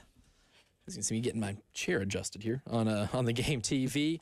One last segment before we go over to the football facility to listen to what I will call the reintroduction of Sean Elliott. No stranger to these parts, but he'll be officially introduced as the South Carolina tight ends coach. So we'll hear from Coach Shane Beamer and Coach Sean Elliott as he makes his return to Columbia. Fantastic discussion there with Jeremy Smith. And if you missed it, you can always go back either on the app or at 1075thegame.com, the podcast page, the Garnet Trust Hour, and be able to go back and listen to it. And I like the discussion centered around kind of creating a market a little bit, or what knowledge is genuinely being thrown around, because when you're dealing, I guess, with with third-party collectives that don't have to be, I guess, involved with the school, and there's not a lot of collectives in the country probably aren't very transparent. I think the Jaden Rashada incident is the poster child for maybe a lack of transparency in some spaces, but developing an adequate market with I guess reliable knowledge to be able to have good faith negotiations seems to be one of the biggest hurdles to making this maybe as a clean transition to an NIL world as possible. Well, and that's one reason, to go back to what we were talking about earlier, one reason you can't do it right now is because the NCAA said that, hey, you can't get an NIL deal because you go to a school, right? And even if you were trying to be a purist, the marketing deals, even if it's a legitimate marketing situation or if it's a quote-unquote marketing deal, like they are only tied to a school, right? I mean, yeah, like the one that Nico did at Tennessee, the whatever deliverables were in that contract, and I don't know what they were, appearances, things like your typical things. If he would have signed with UCLA, they would have been worthless, basically. Yeah. So the whole structure of it's problematic, and so what's the value of it, especially if it's not collectively bargained? What is the value of a marketing deal at one place versus the marketing value of a deal at another place versus who is the athlete? There's just so many problems with it. So if they would just end the charade and say, hey, you can get NIL deals, like whatever form that takes, it can be for literally existing on a roster. That's totally fine. Yeah. Then there would be able to be some structure of, being able to get some hard data on it. But the biggest thing is collectively bargaining these agreements. And then, with that will come things like revenue sharing, some type of transparency in this whole deal. That doesn't necessarily mean a lot of people, I think, want to know what the guys are making. And I think there's just this inherent curiosity, right? What are they making? A lot of that. Yeah. Right. Because I mean, heck, everybody, you mentioned Lamar Jackson, people want to know what NFL quarterback's making. Yeah. Just because we talk about it. I've gotten bored and I've looked up what Younghoe Koo is making as the kicker for the Atlanta Falcons before. I have done that. That is something I have done just out of sheer curiosity, not because I am a huge fan of the kicker of the Atlanta Falcons. Yeah, there's whole websites devoted to the net worth of celebrities, and you're like, where did they even get that from? Yes. It's not true at all. They don't have access to their financials. But I think there's inherent curiosity about it. But it's also a problem. I have heard so many of those instances, like the ones we were going over with Jeremy, where, player is getting X and heard through the grapevine somewhere that kid was getting X somewhere else. And the funny thing is, a lot of time, even if it comes directly from a kid at another school, they're not always truthful about it. Nope. Sometimes that number tends to rise for whatever reason. Embellishment. A little embellishment. So, it makes it tough. The current structure, again, a lot of it is not, we tend to say, it's the kids. They're so greedy and they've changed. A lot of it is honestly just the structure of it. If I was in that structure, especially if I was that age, I would probably try to take advantage of it too, to be quite honest. Yeah, if I was, negotiating between two schools, I might raise my own price tag up if I knew I could get away with it, if I knew they didn't have to be transparent about what's being offered. I think the knowledge, even between schools, even if it doesn't even be publicly known, if the knowledge even exists between the different collectives in the schools, which is why I think Jeremy talking about, going to Orlando to have a group of 40 different collectives being able to kind of share trade secrets a little bit to at least create more honest, good faith discussions and negotiations between players and collectives will work out immensely. I think in this whole space right now there's a lot of mess, there's a lot of disorganization, but I really do think that we can get to a place where this is sustainable. You hear all the time, this isn't sustainable, this isn't sustainable. Well, I think we can get to a point where it gets stable, and it gets to a point where we can still work out a lot of the stuff, especially even if it comes to collectively bargaining, because look, even if it's just the power conferences that allow their players to collectively bargain, that's a step forward. I know for Division I athletics, a players union rep to get one from 362 schools and to organize 362 schools sounds impossible. You got me there. But if you have it within the conferences and make it conference specific, I think we can make some headway. So I also will continue these types of discussions forever. But coming up next, Gamecock Central Takeover Hour, Wes is going to join us, and we'll hear from the new tight ends coach, a reintroductory press conference of Sean Elliott. All right, I got to tell you guys about our presenting sponsor on the program that's coming up here on the game. That's our friends at Firehouse Subs. Shout out to Larry Chandler, owner-operator of all 14 Midlands Firehouse Subs locations. And my watch says it's 10:55 a.m. Eastern Time, and I like to eat lunch early. I'm an early lunch guy at some points. Most of the Firehouse Subs locations near you are already open. They open at 10:30. Right down here on USC campus, they open at 10:30. The one out in Irmo, 10:30. So go check it out. Easiest way to order, use the Rapid Rescue to go online. You can avoid the wait, order online. Your Firehouse Sub will be waiting on you hot and fresh when you get to the restaurant right there on the rack. Just grab your drink, just grab your chips, and you're good to go. FirehouseSubs.com to order your favorites, or download the Firehouse Subs app. Log in, earn yourself some rewards on future purchases. Again, that's FirehouseSubs.com to use the Rapid Rescue to go. Shout out to Larry Chandler. Thanks to Firehouse Subs.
It's time for the Gamecock Central Takeover Hour. The studio is officially taken over by the GC fellas. I'm along here, Elijah Campbell, not Tyler Head, filling in for Tyler today, along with Chris Clark and Wes Mitchell. Wes has now entered the building. So, Wes, I'll ask you the same question I asked Chris. Did you get a day off yesterday? Did you get a 3-day weekend? Sorta. Sorta, Kinda. We'll accept it. Yeah. I guess this is actually the Sean Elliott takeover this time, right? That's right. Yeah, I'm waiting for the go-ahead. We're kind of The Shane Beamer, Sean Elliott takeover. Take over half hour, I guess. Yes. We'll run them for and then we'll react to what they said. Yeah. We'll get to regurgitate the goods and be able to listen to these fellas talking for our reintroduction to Sean Elliott. Over under 2.5 headbutts in the press conference. What are we taking? Always go over with Sean Elliott. Yeah. Perfect height, man. How many dadgums do you think we'll get or whatever? What's the one he used to use at Georgia State a lot? Dadgum sounds about right. Yeah, dadgum. Doggone. He says doggone a lot. He's just going to say he's so doggone excited to be back at South Carolina. I'm going to keep a doggone / dadgum counter. I call it the old Bobby Bowden special. That was he was a dadgum. Yeah. So we're gonna keep a tally. Do y'all think we learned anything today? Here's the thing I want to learn the most, and I think it's probably going to come more from Shane Beamer than Sean Elliott. I think it's going to be whether he says it or is questioned about it. You know, Sean Elliott's the tight ends coach, but we know he has, the co-OC experience, the head coach experience, the run game coordinating experience. He's going to be the run game coordinator here at South Carolina. What does Beamer say about how much impact that may have on the run game and just the play up front in general, I think? Yeah, I mean, I think this is clearly going to be Dow Loggins' offense, but if we want a hint of what this scheme is going to look like, I think we can glance back to what Elliott has done really for the last decade plus, and then maybe try to combine that with what we've seen from, I think you go back to Kendall Briles and KJ Jefferson and that crew when Dow Loggins was on staff there. You look at South Carolina's quarterbacks, and regardless of who it is, we obviously sort of think that it's going to be Sellers, but Sellers, Ashford, regardless, with their ability to run the football, I think you've got an idea there. All right, I just got the cue that Shane is approaching the podium, so we'll go ahead and let the reintroduction of Sean Elliott commence. So we'll let Coach Beamer make an opening statement, and we'll introduce our new assistant. Yep, exactly. Sorry to keep you guys waiting. I was visiting with Kevin Hull, professor here on campus, his sports media class, trying to help the next generation of you guys as well. So enjoyed visiting with them. Thanks to Kevin for the opportunity to visit with his class and some great questions that they had as well. Appreciate all of you being here today. Awesome opportunity to bring Sean Elliott back to Columbia, someone that I have a ton of respect for as a person, as a coach, recruiter. Got very close with him when he came here at South Carolina as an assistant coach when I was here with Coach Spurrier. Saw the impact that he made on our program, particularly on the offensive line when he came in as an assistant coach, and enjoyed our time together. And then someone that I've kept in touch with since then and have a ton of respect for what he did as an assistant coach before he got to South Carolina at App, what he did when he was here, and then obviously what he's done at Georgia State since he's been there as the head coach as well. I'm always trying to make our program better, and he makes our program better. He, along with the other assistant coaches that we've hired since January as well, couldn't be more excited about the staff that we've put together, thanks to our administration, Dr. Amaritas. Come on, Jordan. Dr. Amaritas, Coach Tanner, Chance Miller there as well for the opportunity to that they gave us to bring these guys here to Columbia. And there's no question that, since the end of the season, we're better as a team and as a program. The players that we have in this program, coaches, staff, and really excited about finishing up our winter workouts here over the next couple of weeks, and then spring break for our guys, and then getting cranked up with spring practice here in the middle of March. So any questions? I know you guys are eager to hear from Sean, but anything from me before we bring him up? Obviously not.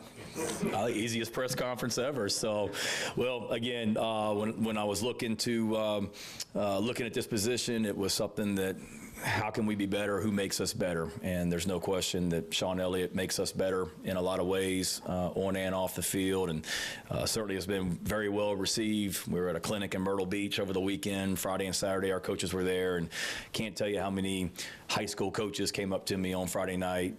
So excited about this guy being back in the state of South Carolina, back here in Columbia, where he belongs, and he's already made an impact on our team and with our players, and can't wait to see where we go here going forward. So please help me welcome back Coach Sean Elliott.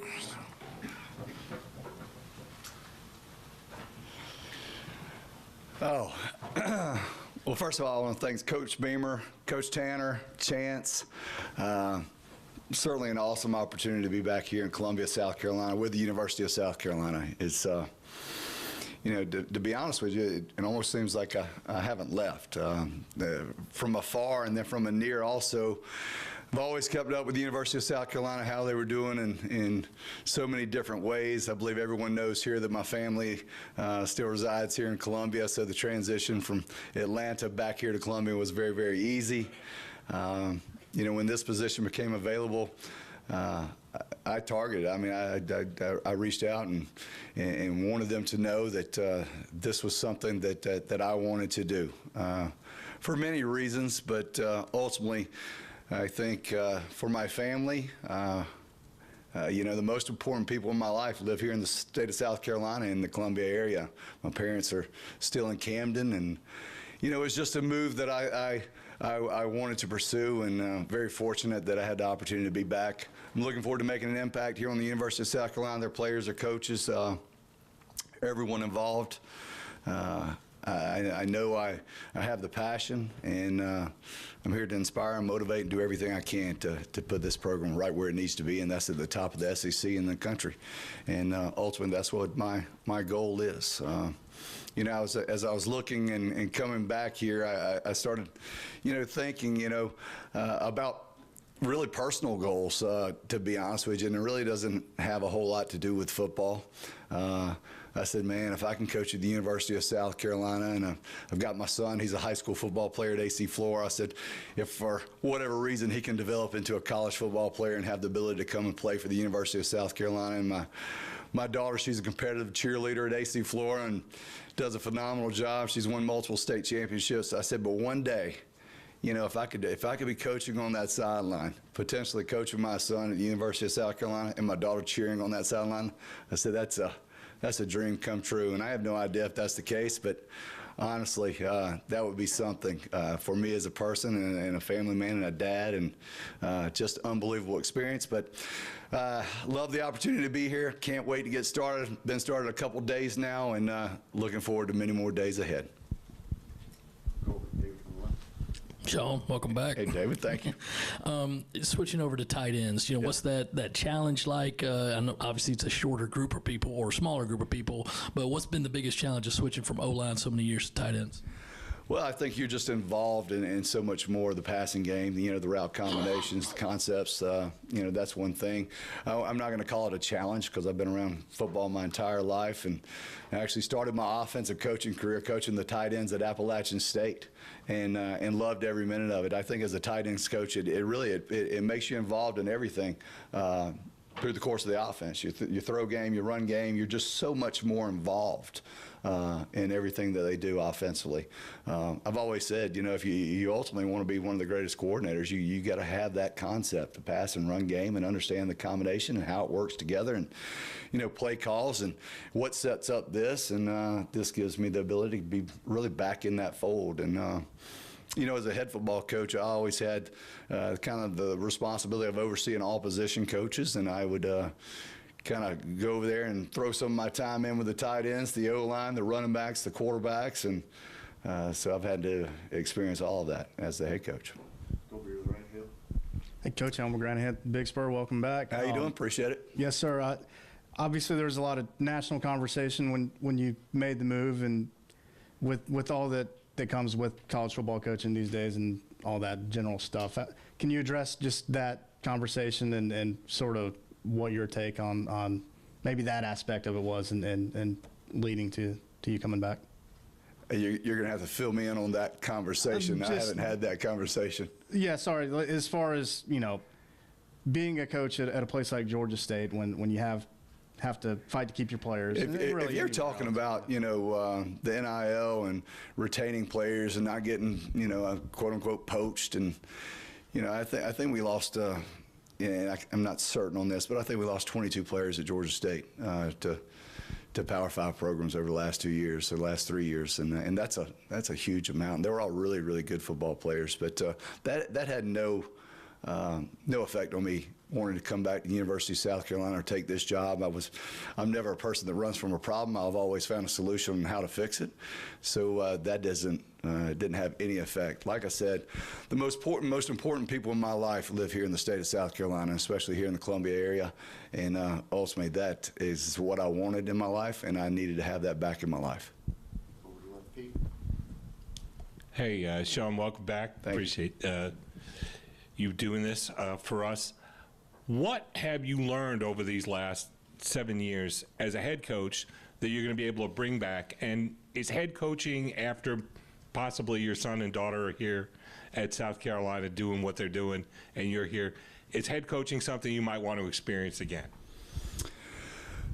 To answer your first question, what do you learn as a head football coach? At Georgia State, it was probably much different than it is here at the University of South Carolina.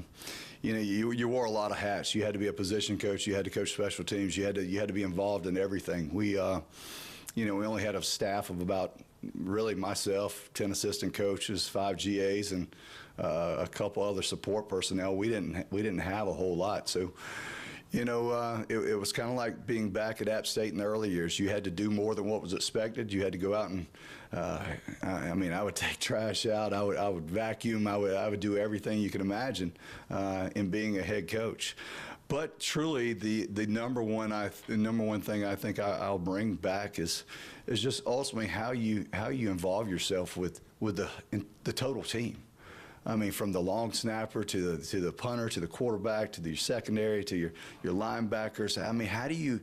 How do you fit in all their lives? And that was something I had to find out. How do you do?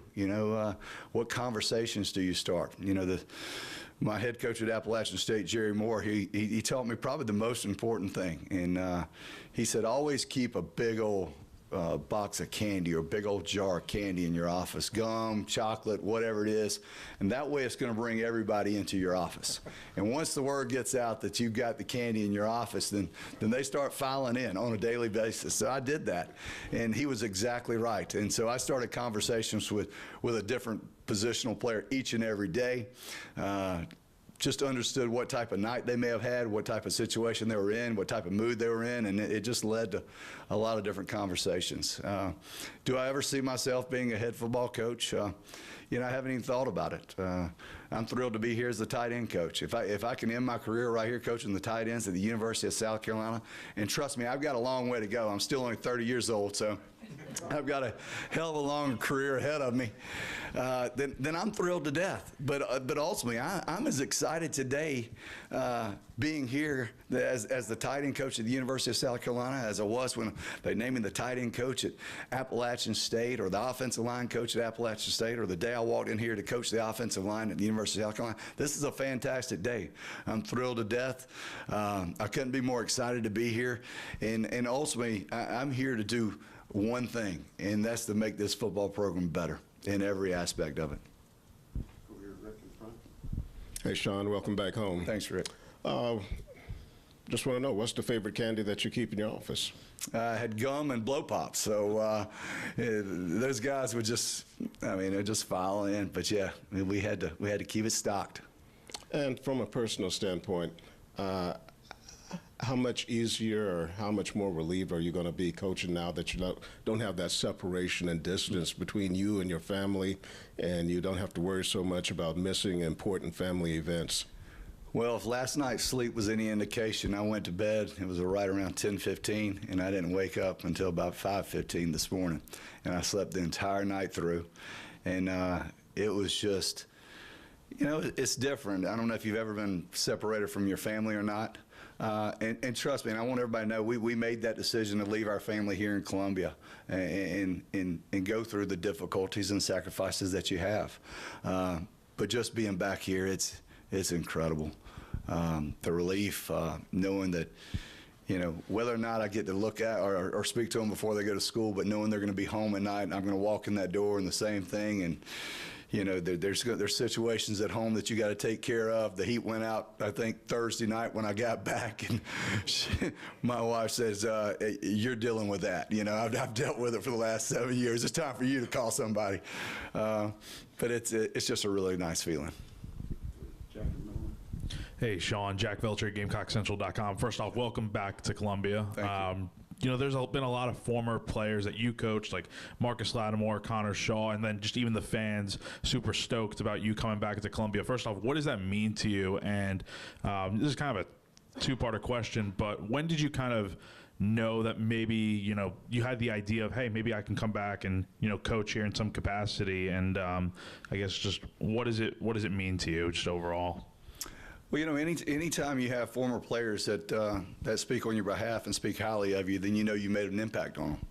And I think that's what every coach that's in this profession ultimately wants. They want the players that they've coached to speak highly of them and be excited about what they did for them when they were coaching them. And for these guys, you know, and I don't know who all has done that, of course, but I've seen a few. It just means a lot. It means I made a difference in somebody's life, and it's not something they just, you know, walked in here one day and walked out with, but over the course of their career and over the course of their lifetime, they hadn't forgot about Sean Elliott, and I've done something right in their life. The second part of the question, I'm sorry. Yeah. So when did you kind of spoke about it earlier? Oh yeah, when did I know? You know, it was very quick. It was very quick. Coach Beamer, maybe Wednesday night or Tuesday night. It was a Tuesday night phone call and another phone call on Wednesday morning, and then that was it. You know, like I said, I'd always keep up with the University of South Carolina from afar, and you know, when positions would come available, I would, you know, kind of see what they were. But like I said, it happened very quickly, and I think Tuesday night and Wednesday morning was when I knew. Hey, Sean, Jordan Kay with the State here. I guess the first thing, you've mentioned your family so many times. How tough was that decision years ago to you know, go to Atlanta and leave them here, and then over the last couple of years, like what did a typical week in your life look like of trying to commute back and forth? Oh, you know, the decision 7.5 years ago to take the head football job at Georgia State was what I needed to do in my career at that point in time. I needed to leave the University of South Carolina. I needed to go and establish myself as a head football coach, prove to myself and everyone else that I have the ability to run a program, take a program that's a struggling program and build it in something that's to be proud of. And I did that. I think we, at Georgia State, I mean, they'd never won a bowl game. They'd never had a winning season in FBS, and we had 5 winning seasons. We were 4-1 in bowl games, 5 bowl games in 7 years, and a lot of things right there we did really well, and I'm very proud of that. I'm very proud of it. But the decision to leave my family here was one of the most difficult ever. I thought about my kids. I thought about Columbia was all they knew, their friends, my family, my mom and my dad. Everything. So to do that was very difficult, but I knew I was making the right decision for them and for myself at that time. A day in the life, wow, that can get tough. Day in the life. So, yeah, you know, Sunday's typical day. Sunday, Monday, Tuesday, Wednesday, depending on where my son was in his sports career. If he was playing middle school ball, we would practice in the morning. He would have a game at 5 o'clock. At 12 o'clock, I'd be like, hey, guys, Max playing at 5. I'm out. See y'all. And I would get in the car and I'd drive back here. I'd watch Creighton Middle School play football, my son Max play, and get in the car and drive back to Atlanta that night and be in the for the meetings and the practice the next day. And if it was my daughter, if it was cheerleading for her, then, those cheerleading competitions, they last forever, but the actual stunning and cheerleading only lasts for about 2 minutes and 45 seconds. So if it was something that was going on at Irmo High School or wherever it might be, I would show up for 2 minutes and 45 seconds. I'd give her a clap, a hug, and a kiss, and we'd all love one another. And hell, I'd get in the car and drive back to Atlanta. Let's just say I bought a new truck a couple of years ago, and I've got, let's see, in 2021, I think I've got 110,000 miles on my truck. So I was back and forth quite a bit. Sometimes I'd come back 2 times during the week, but I do it, and I did it because that was what I was supposed to do. That's what I needed to do, and nothing was going to stop me. I've been coaching the game of football for a long time. I was straightforward with my players and my staff. I told them this was important to me, and I said, you guys can take care of it. I promise you I'm not going to put you in a bad situation because I missed 4 hours here at the office. So it all worked out, and like I said, we had a really good run there at Georgia State. I'm thrilled to be back here with my family and be in South Carolina with the people that I love. Way in the back, Phil. Hey, Sean. How you Good doing, to see you sir? again. I think what surprised a lot of people was that your spring practice had started and then, you resigned and come back here. What was it like for you to deal with that part of it, talking with Mr. Cobb and then with your players when you made this decision to come back to South Carolina? Yeah, you set your calendar long in advance, and we had our early spring practice plan just like we had done the year prior, and everything was on go. It was unfortunate. I went into spring practice not knowing that this call was going to be made. I had no indication whatsoever, and we were full speed ahead.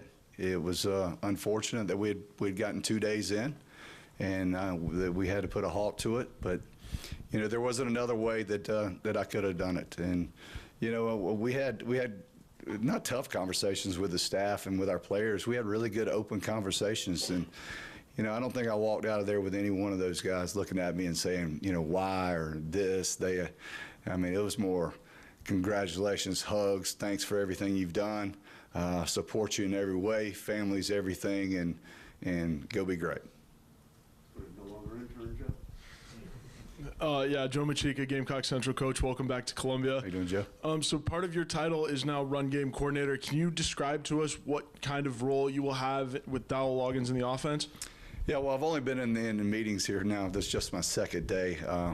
We're going to sit down, we're going to talk, and we're going to see where the deficiencies are in the run game here and see what we can do to improve them. If it means adding a couple of things, adding the run game to our personnel that fits the best, then we'll probably do some of that. But as we sit here today, we have not sat down specifically and talked exactly how we're going to do that. Alan Cole, GamecockScoop.com. Welcome back to Columbia. Excuse me. I don't know how much you've had a chance to talk to players yet or maybe sit down with them, but how much do you know about this roster? How much were you able to kind of keep up with it from Georgia State, from what you're walking into? Yeah, I don't know a whole lot about the roster at this point in time. I've just worked with the tight ends this morning just for about 20 minutes an individual. Did have a Fort Jackson workout with them, so I got to see them firsthand, kind of go through the ropes, so to speak. The more I'm here, the more I'm going to understand that and develop a relationship with these guys and kind of know exactly who I got. It's a feel thing. Today as we were running through just drills, every one of the tight ends, I said, before you go, each rep, I said, before you go, you got to stand up, you got to say your name, you got to say where you're from, and give me something about you, because I want to ultimately know everything I can about these individuals, not just about their athleticism, but about everything that's involved in their life.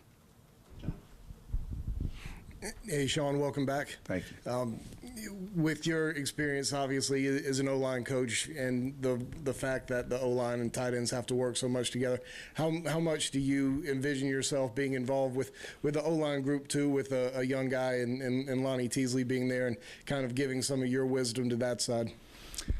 I think any staff works well together and works together in all aspects, whether it's run game, throw game. We all have to work together, and we all have to help each other. I think with me coaching the offensive line for several hundred years before coming back here, I'm gonna hopefully help Lonnie and help the offensive line, and Lonnie's gonna help me understand a lot of different things. We're staff, and we work for the University of South Carolina, and I think ultimate, we all know what the goal is. That's to be better in every facet, whether it's a run game, throw game, pass protection, whatever it may be. So if he needs anything from me, I'm going to offer it up to him, and we're going to work well together. And it's not about egos, you know. A lot of people in coaching think this thing's about egos, and for me, I don't have an ego. I just stepped down as the head football coach at Georgia State University, become here at University of South Carolina, and I've got zero egos. But I want to help everybody I can help, and I need help in every area. I need somebody to tell me, you know, about these about the stick route, and how we need that run. So I'm going to need people to come to me and offer some advice to make me the best coach I can be. Ultimately, we want to win, and that's the bottom line.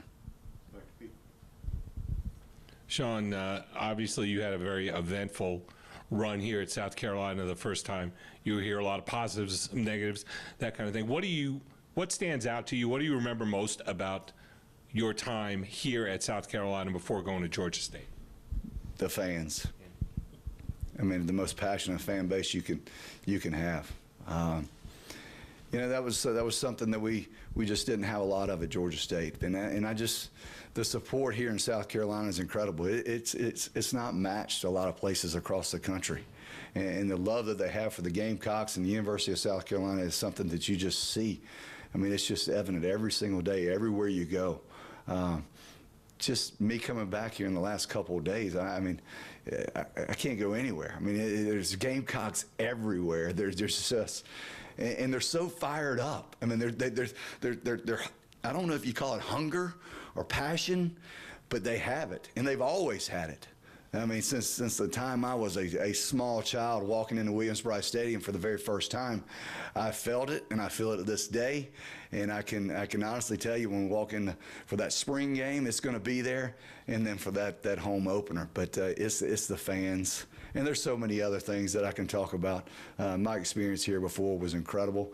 There was not a day that I can look back on and tell you there was a day I regretted being at the University of South Carolina. It was fantastic.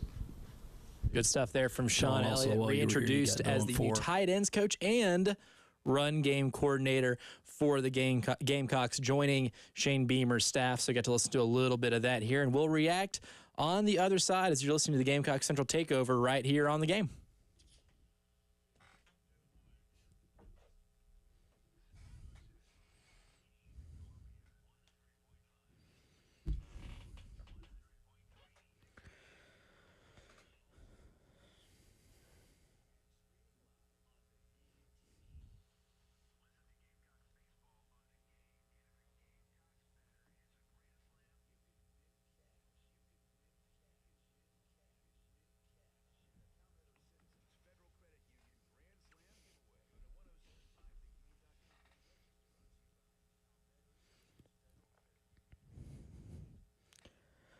All right, guys, Wes Mitchell here. Continue to welcome our newest supporter here on the show. That's our friends at Classic Roofing, offering residential and commercial roofing services in Columbia, South Carolina, and the surrounding areas.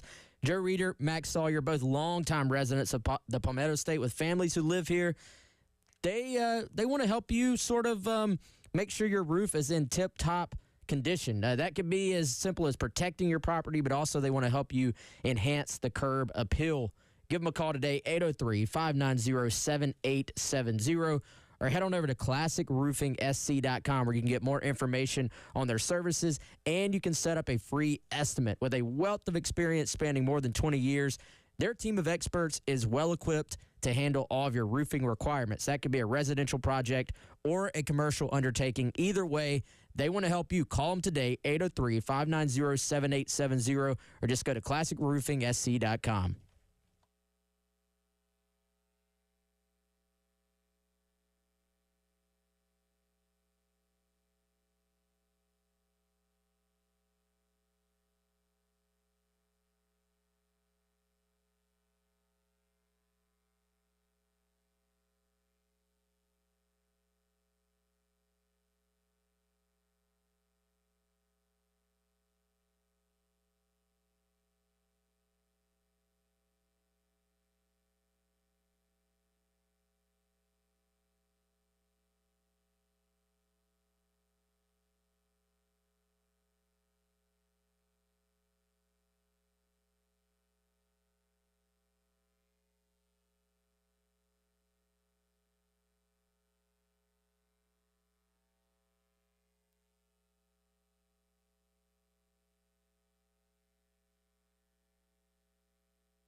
And we are back on the Sean Elliott takeover. I mean, the Gamecock Central takeover hour leading up until noon. Just got done listening to the press conference with Sean Elliott as he has been welcomed back to Columbia. Got a few takeaways here. Elijah Campbell here with Wes Mitchell and Chris Clark. And fellas, listening to the first 25 minutes or so of that press conference, do you guys have any main takeaways now that we've gotten to listen to Coach Elliott talk about coming back to Columbia? Yeah, no surprise just how excited he is to be back at South Carolina, or the University of South Carolina, as we heard him say, I think, about 12 times there. But full government name. Yeah, I think, every time a coach is introduced at a new place, they're going to give you all the platitudes and, I'm excited to be here. It's an SEC job and the facilities are great. And thank you, Coach Tanner, Coach Beamer. Thank you, Chance Miller. You're always going to get that stuff. But I think with Sean Elliott, as expected, and no surprise because everybody knows kind of his past here, even before he coached here, you could just tell there was a genuine gratefulness about being back at South Carolina and to be back near his family. And it comes at a time when, as he mentioned, his daughter and his son are in high school, but they're starting to sort of get to their latter high school years, and just to be around his family, to be back in Columbia, and to be at a school that he has really loved since before he coached here when he was growing up in Camden.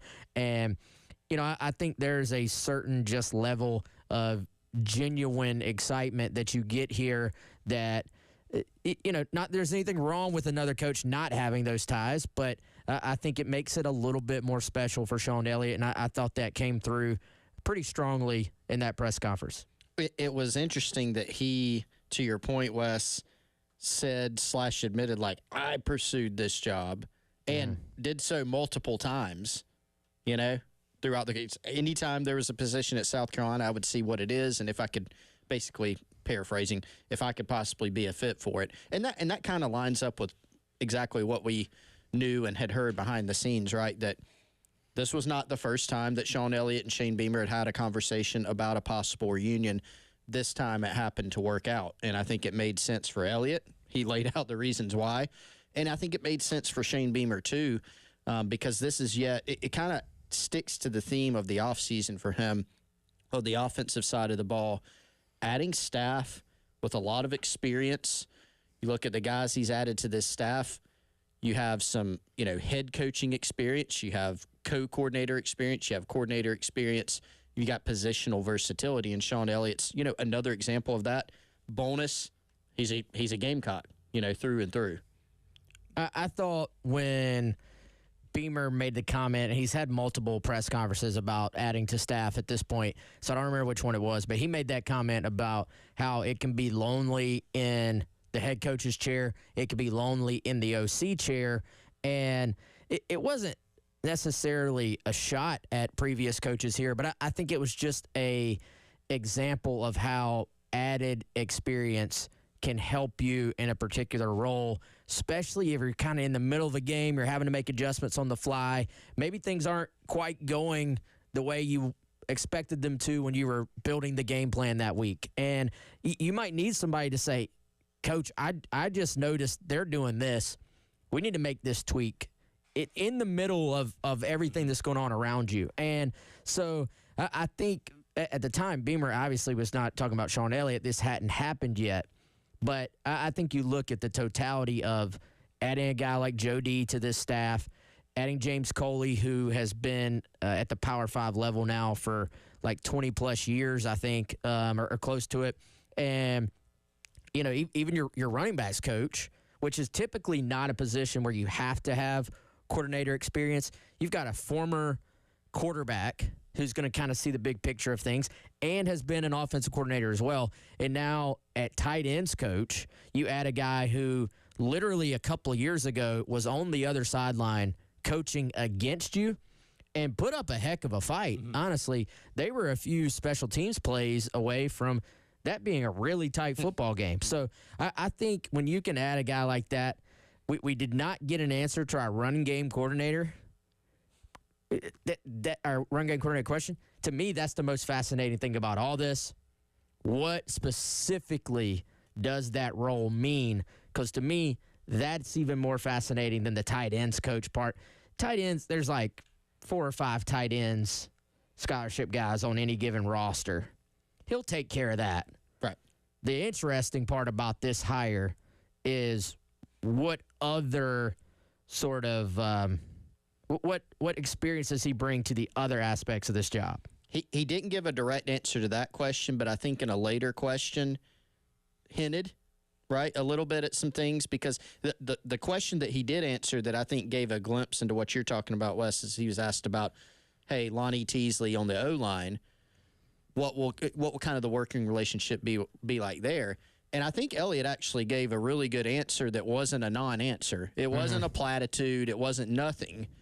It wasn't him saying, yeah, I mean, obviously they needed me to come in and fix things. You know, it wasn't like that, right? It was, hey, hopefully I can help Lonnie. I've coached O-line for a long time. Hopefully he can help me. Hopefully some of the other coaches can help me because, yeah, Elliott did start. I think people forget that. He started his career coaching tight ends. I think he coached tight ends 2 years at App State. That has been a while. That position's evolved. As a head coach, I think he'll be able to see that picture. He's a good football coach. He'll get it. But I think what he said about, hey, we're going to go through and look at the deficiencies in the run game. Obviously, there were many last year. Personnel will weigh into that. But it's clear that he's going to have more of a role than just sitting in the tight end room. Oh, the fascinating thing to look at here for me is exactly you give a guy with this much coaching experience, arguably the biggest responsibility on the offense outside of calling the plays, which Dow Loggins will do. But where did you beef up the most in the offseason? Running back room. Where did you get the most versatile? Running back room. Where did you gain the most additional D1 experience?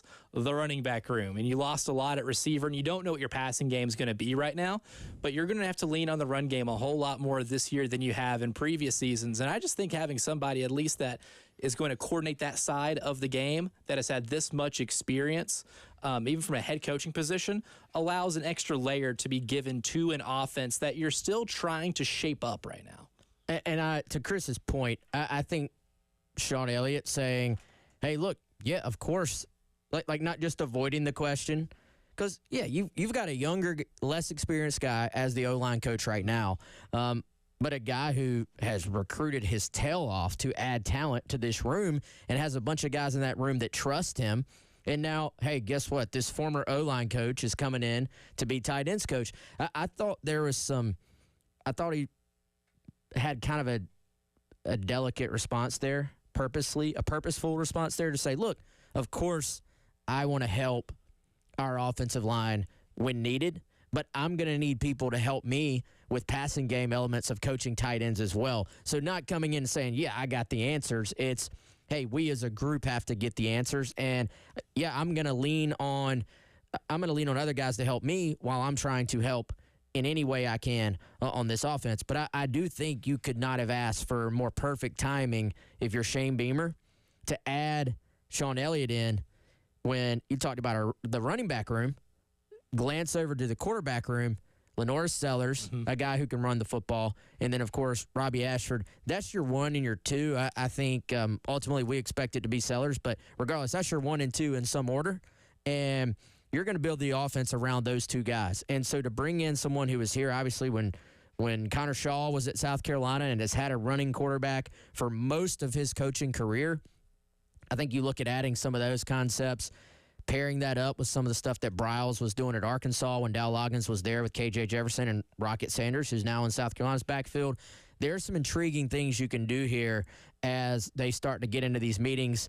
The next, I guess, month as they're getting ready for spring practice, I imagine there's going to be a lot of sort of chalk talk, a lot of just, hey, let's throw some ideas around. What did you like to do here? What did you like to do there? And some stuff I'd love to be a fly on the wall for, because the schematics of what this offense is going to be, I think, is continuing to evolve this offseason. Darren Granger, the quarterback at Georgia State last year, he had double-digit carries in every game but 3, and in those 3 he had 9 carries, right? So, I mean, we saw the bowl game, Darren Granger had 24 carries. So running back levels of carries. Yeah, so they called on him, and he's a different type of quarterback than Lenoris Sellers, but still, you're exactly right, Wes. Elliott is a guy that is used to playing with, even going back to App. I mean, they have mobile quarterbacks at App. So he's got a lot of experience in that zone read type of game. Remember when he got to South Carolina the first time, when Steve Spurrier hired him before the 2009 season, 2010 season, he really helped revitalize the running game because he brought some of those elements that Spurrier then put in the offense. He kind of mixed all those things together. And it helped having Marcus Lattimore, obviously, helped having Connor Shaw and a bunch of those other guys they had. Just like it'll help the run game this season, no matter who the OC is, no matter who the running backs coach, tight ends coach, O-line coach, it'll help having Rocket Sanders and some additional depth. But you need both pieces. You need players, you need coaches, you need all those things working in harmony. A very interesting hire and one that's definitely going to help. And we'll keep our reaction continuing here to what Sean Elliott said in his press conference as the Gamecock Central Takeover Hour concludes here in this final segment.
Final segment, the Gamecock Central Takeover Hour. I'm Elijah Campbell, joined by Wes Mitchell and Chris Clark. As always, a lot going on. We're going to do more reaction to Sean Elliott's introductory press conference. A lot of fascinating stuff, including what I would say is a lacking in his candy bowl that apparently attracts a lot of players to come to his office. He's lacking in that area.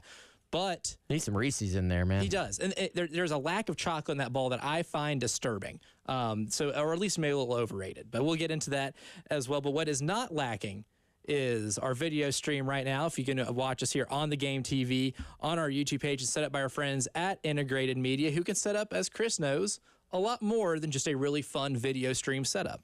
Yeah, maybe you don't need a complete video streaming setup at your home. Maybe you don't need it at your business either. But whether you are a homeowner or a business owner, they can come out and do anything you need from an audio-visual standpoint. Maybe you do need security and cameras at your home or your business.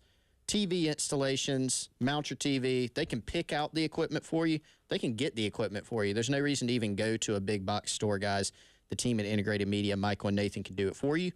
IntegratedMediaInc.com is where you can go to learn more. 803-948-8327. Complete smart home systems, too, where you can control all your lights, devices, and your thermostat from the touch of a button on your smart home. So, again, give them a call. IntegratedMediaInc.com or 803-948-8327.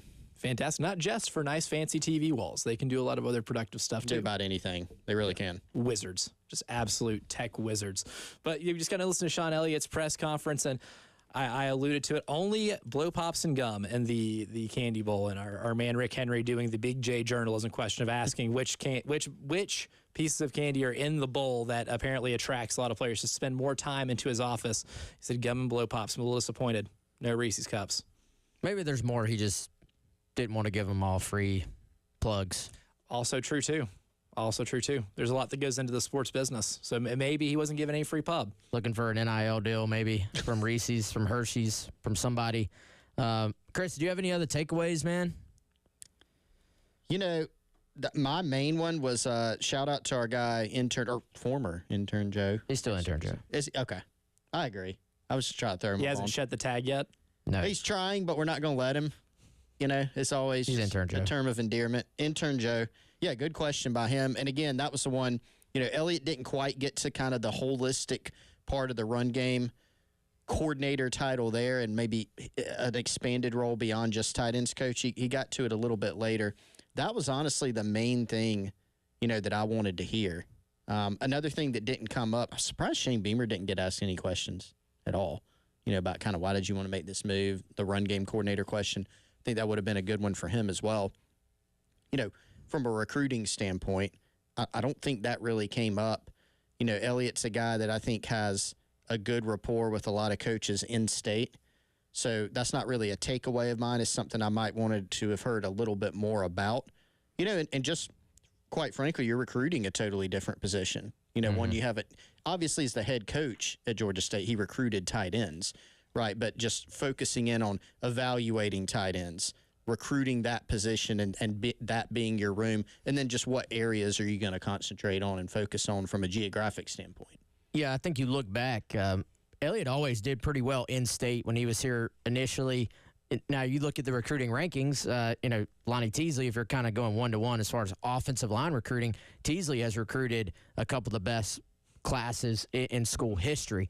And so I do think for Elliott, who in my head I put him more as like a developer, an X's and O's guy, great football mind, a high energy guy, as we've seen. He's going to bring that juice every single day in practice. I think it's a pretty good fit, especially when you look at the amount of energy he may be putting into like the run game aspect of this as far as that title, which we'll find out exactly what that means. I also think Elliott was probably a little bit hesitant to answer that, because that is a little bit more of a head coach question. You don't want to speak for your head coach unless you've been told specifically, hey, this is exactly what we're going to have you doing. But my point, I think tight end recruiting, pretty easy to manage. Like, you're not going to be taking 5 tight ends in a given class. Like, it's going to be, if you're taking one, I don't know, dude, you're recruiting maybe 5 tight ends for that one spot? If you're taking 2, you're maybe you're not even recruiting 10 guys for a class at tight end. And right now, South Carolina's recruiting Marshall Pritchett, who is an in-state guy who is playing in Georgia at this point, and Mike Tyler, he's right down the road at Hammond. So, you've got some guys that I would think South Carolina under Sean Elliott could continue to carry over some of their momentum they had with those two guys coming in. I don't think it's going to be a huge, for a guy like Elliott, he's recruited a while, he's recruited tight ends as a head coach. Like you said, Wes, great point. Smaller room to manage, not only on your current roster, but from a recruiting standpoint as well. And look, he could manage a room if it was bigger. The point is, this is not going to be a situation where a guy steps in and takes over a room where there's a little bit more of an adjustment, a little bit more of a learning curve. Mm-hmm. Yeah, a lot of angles to this, and I'm curious to go back and listen to what else was discussed in the presser. But Sean Elliott officially reintroduced as the tight ends. Elijah, real quick, Yes. we got 2 tickets to tonight's baseball game to give away if y'all didn't do it earlier. Oh, we did. Okay, We did. 2 tickets to Paradise. My Paradise, Founders. Already given away. Sorry, guys. That's right. I didn't want to get yelled at by Josh Yeoman. Oh yeah, he's threatening to cut off a pinky if I didn't, but we did. And the halftime show with Terry is next.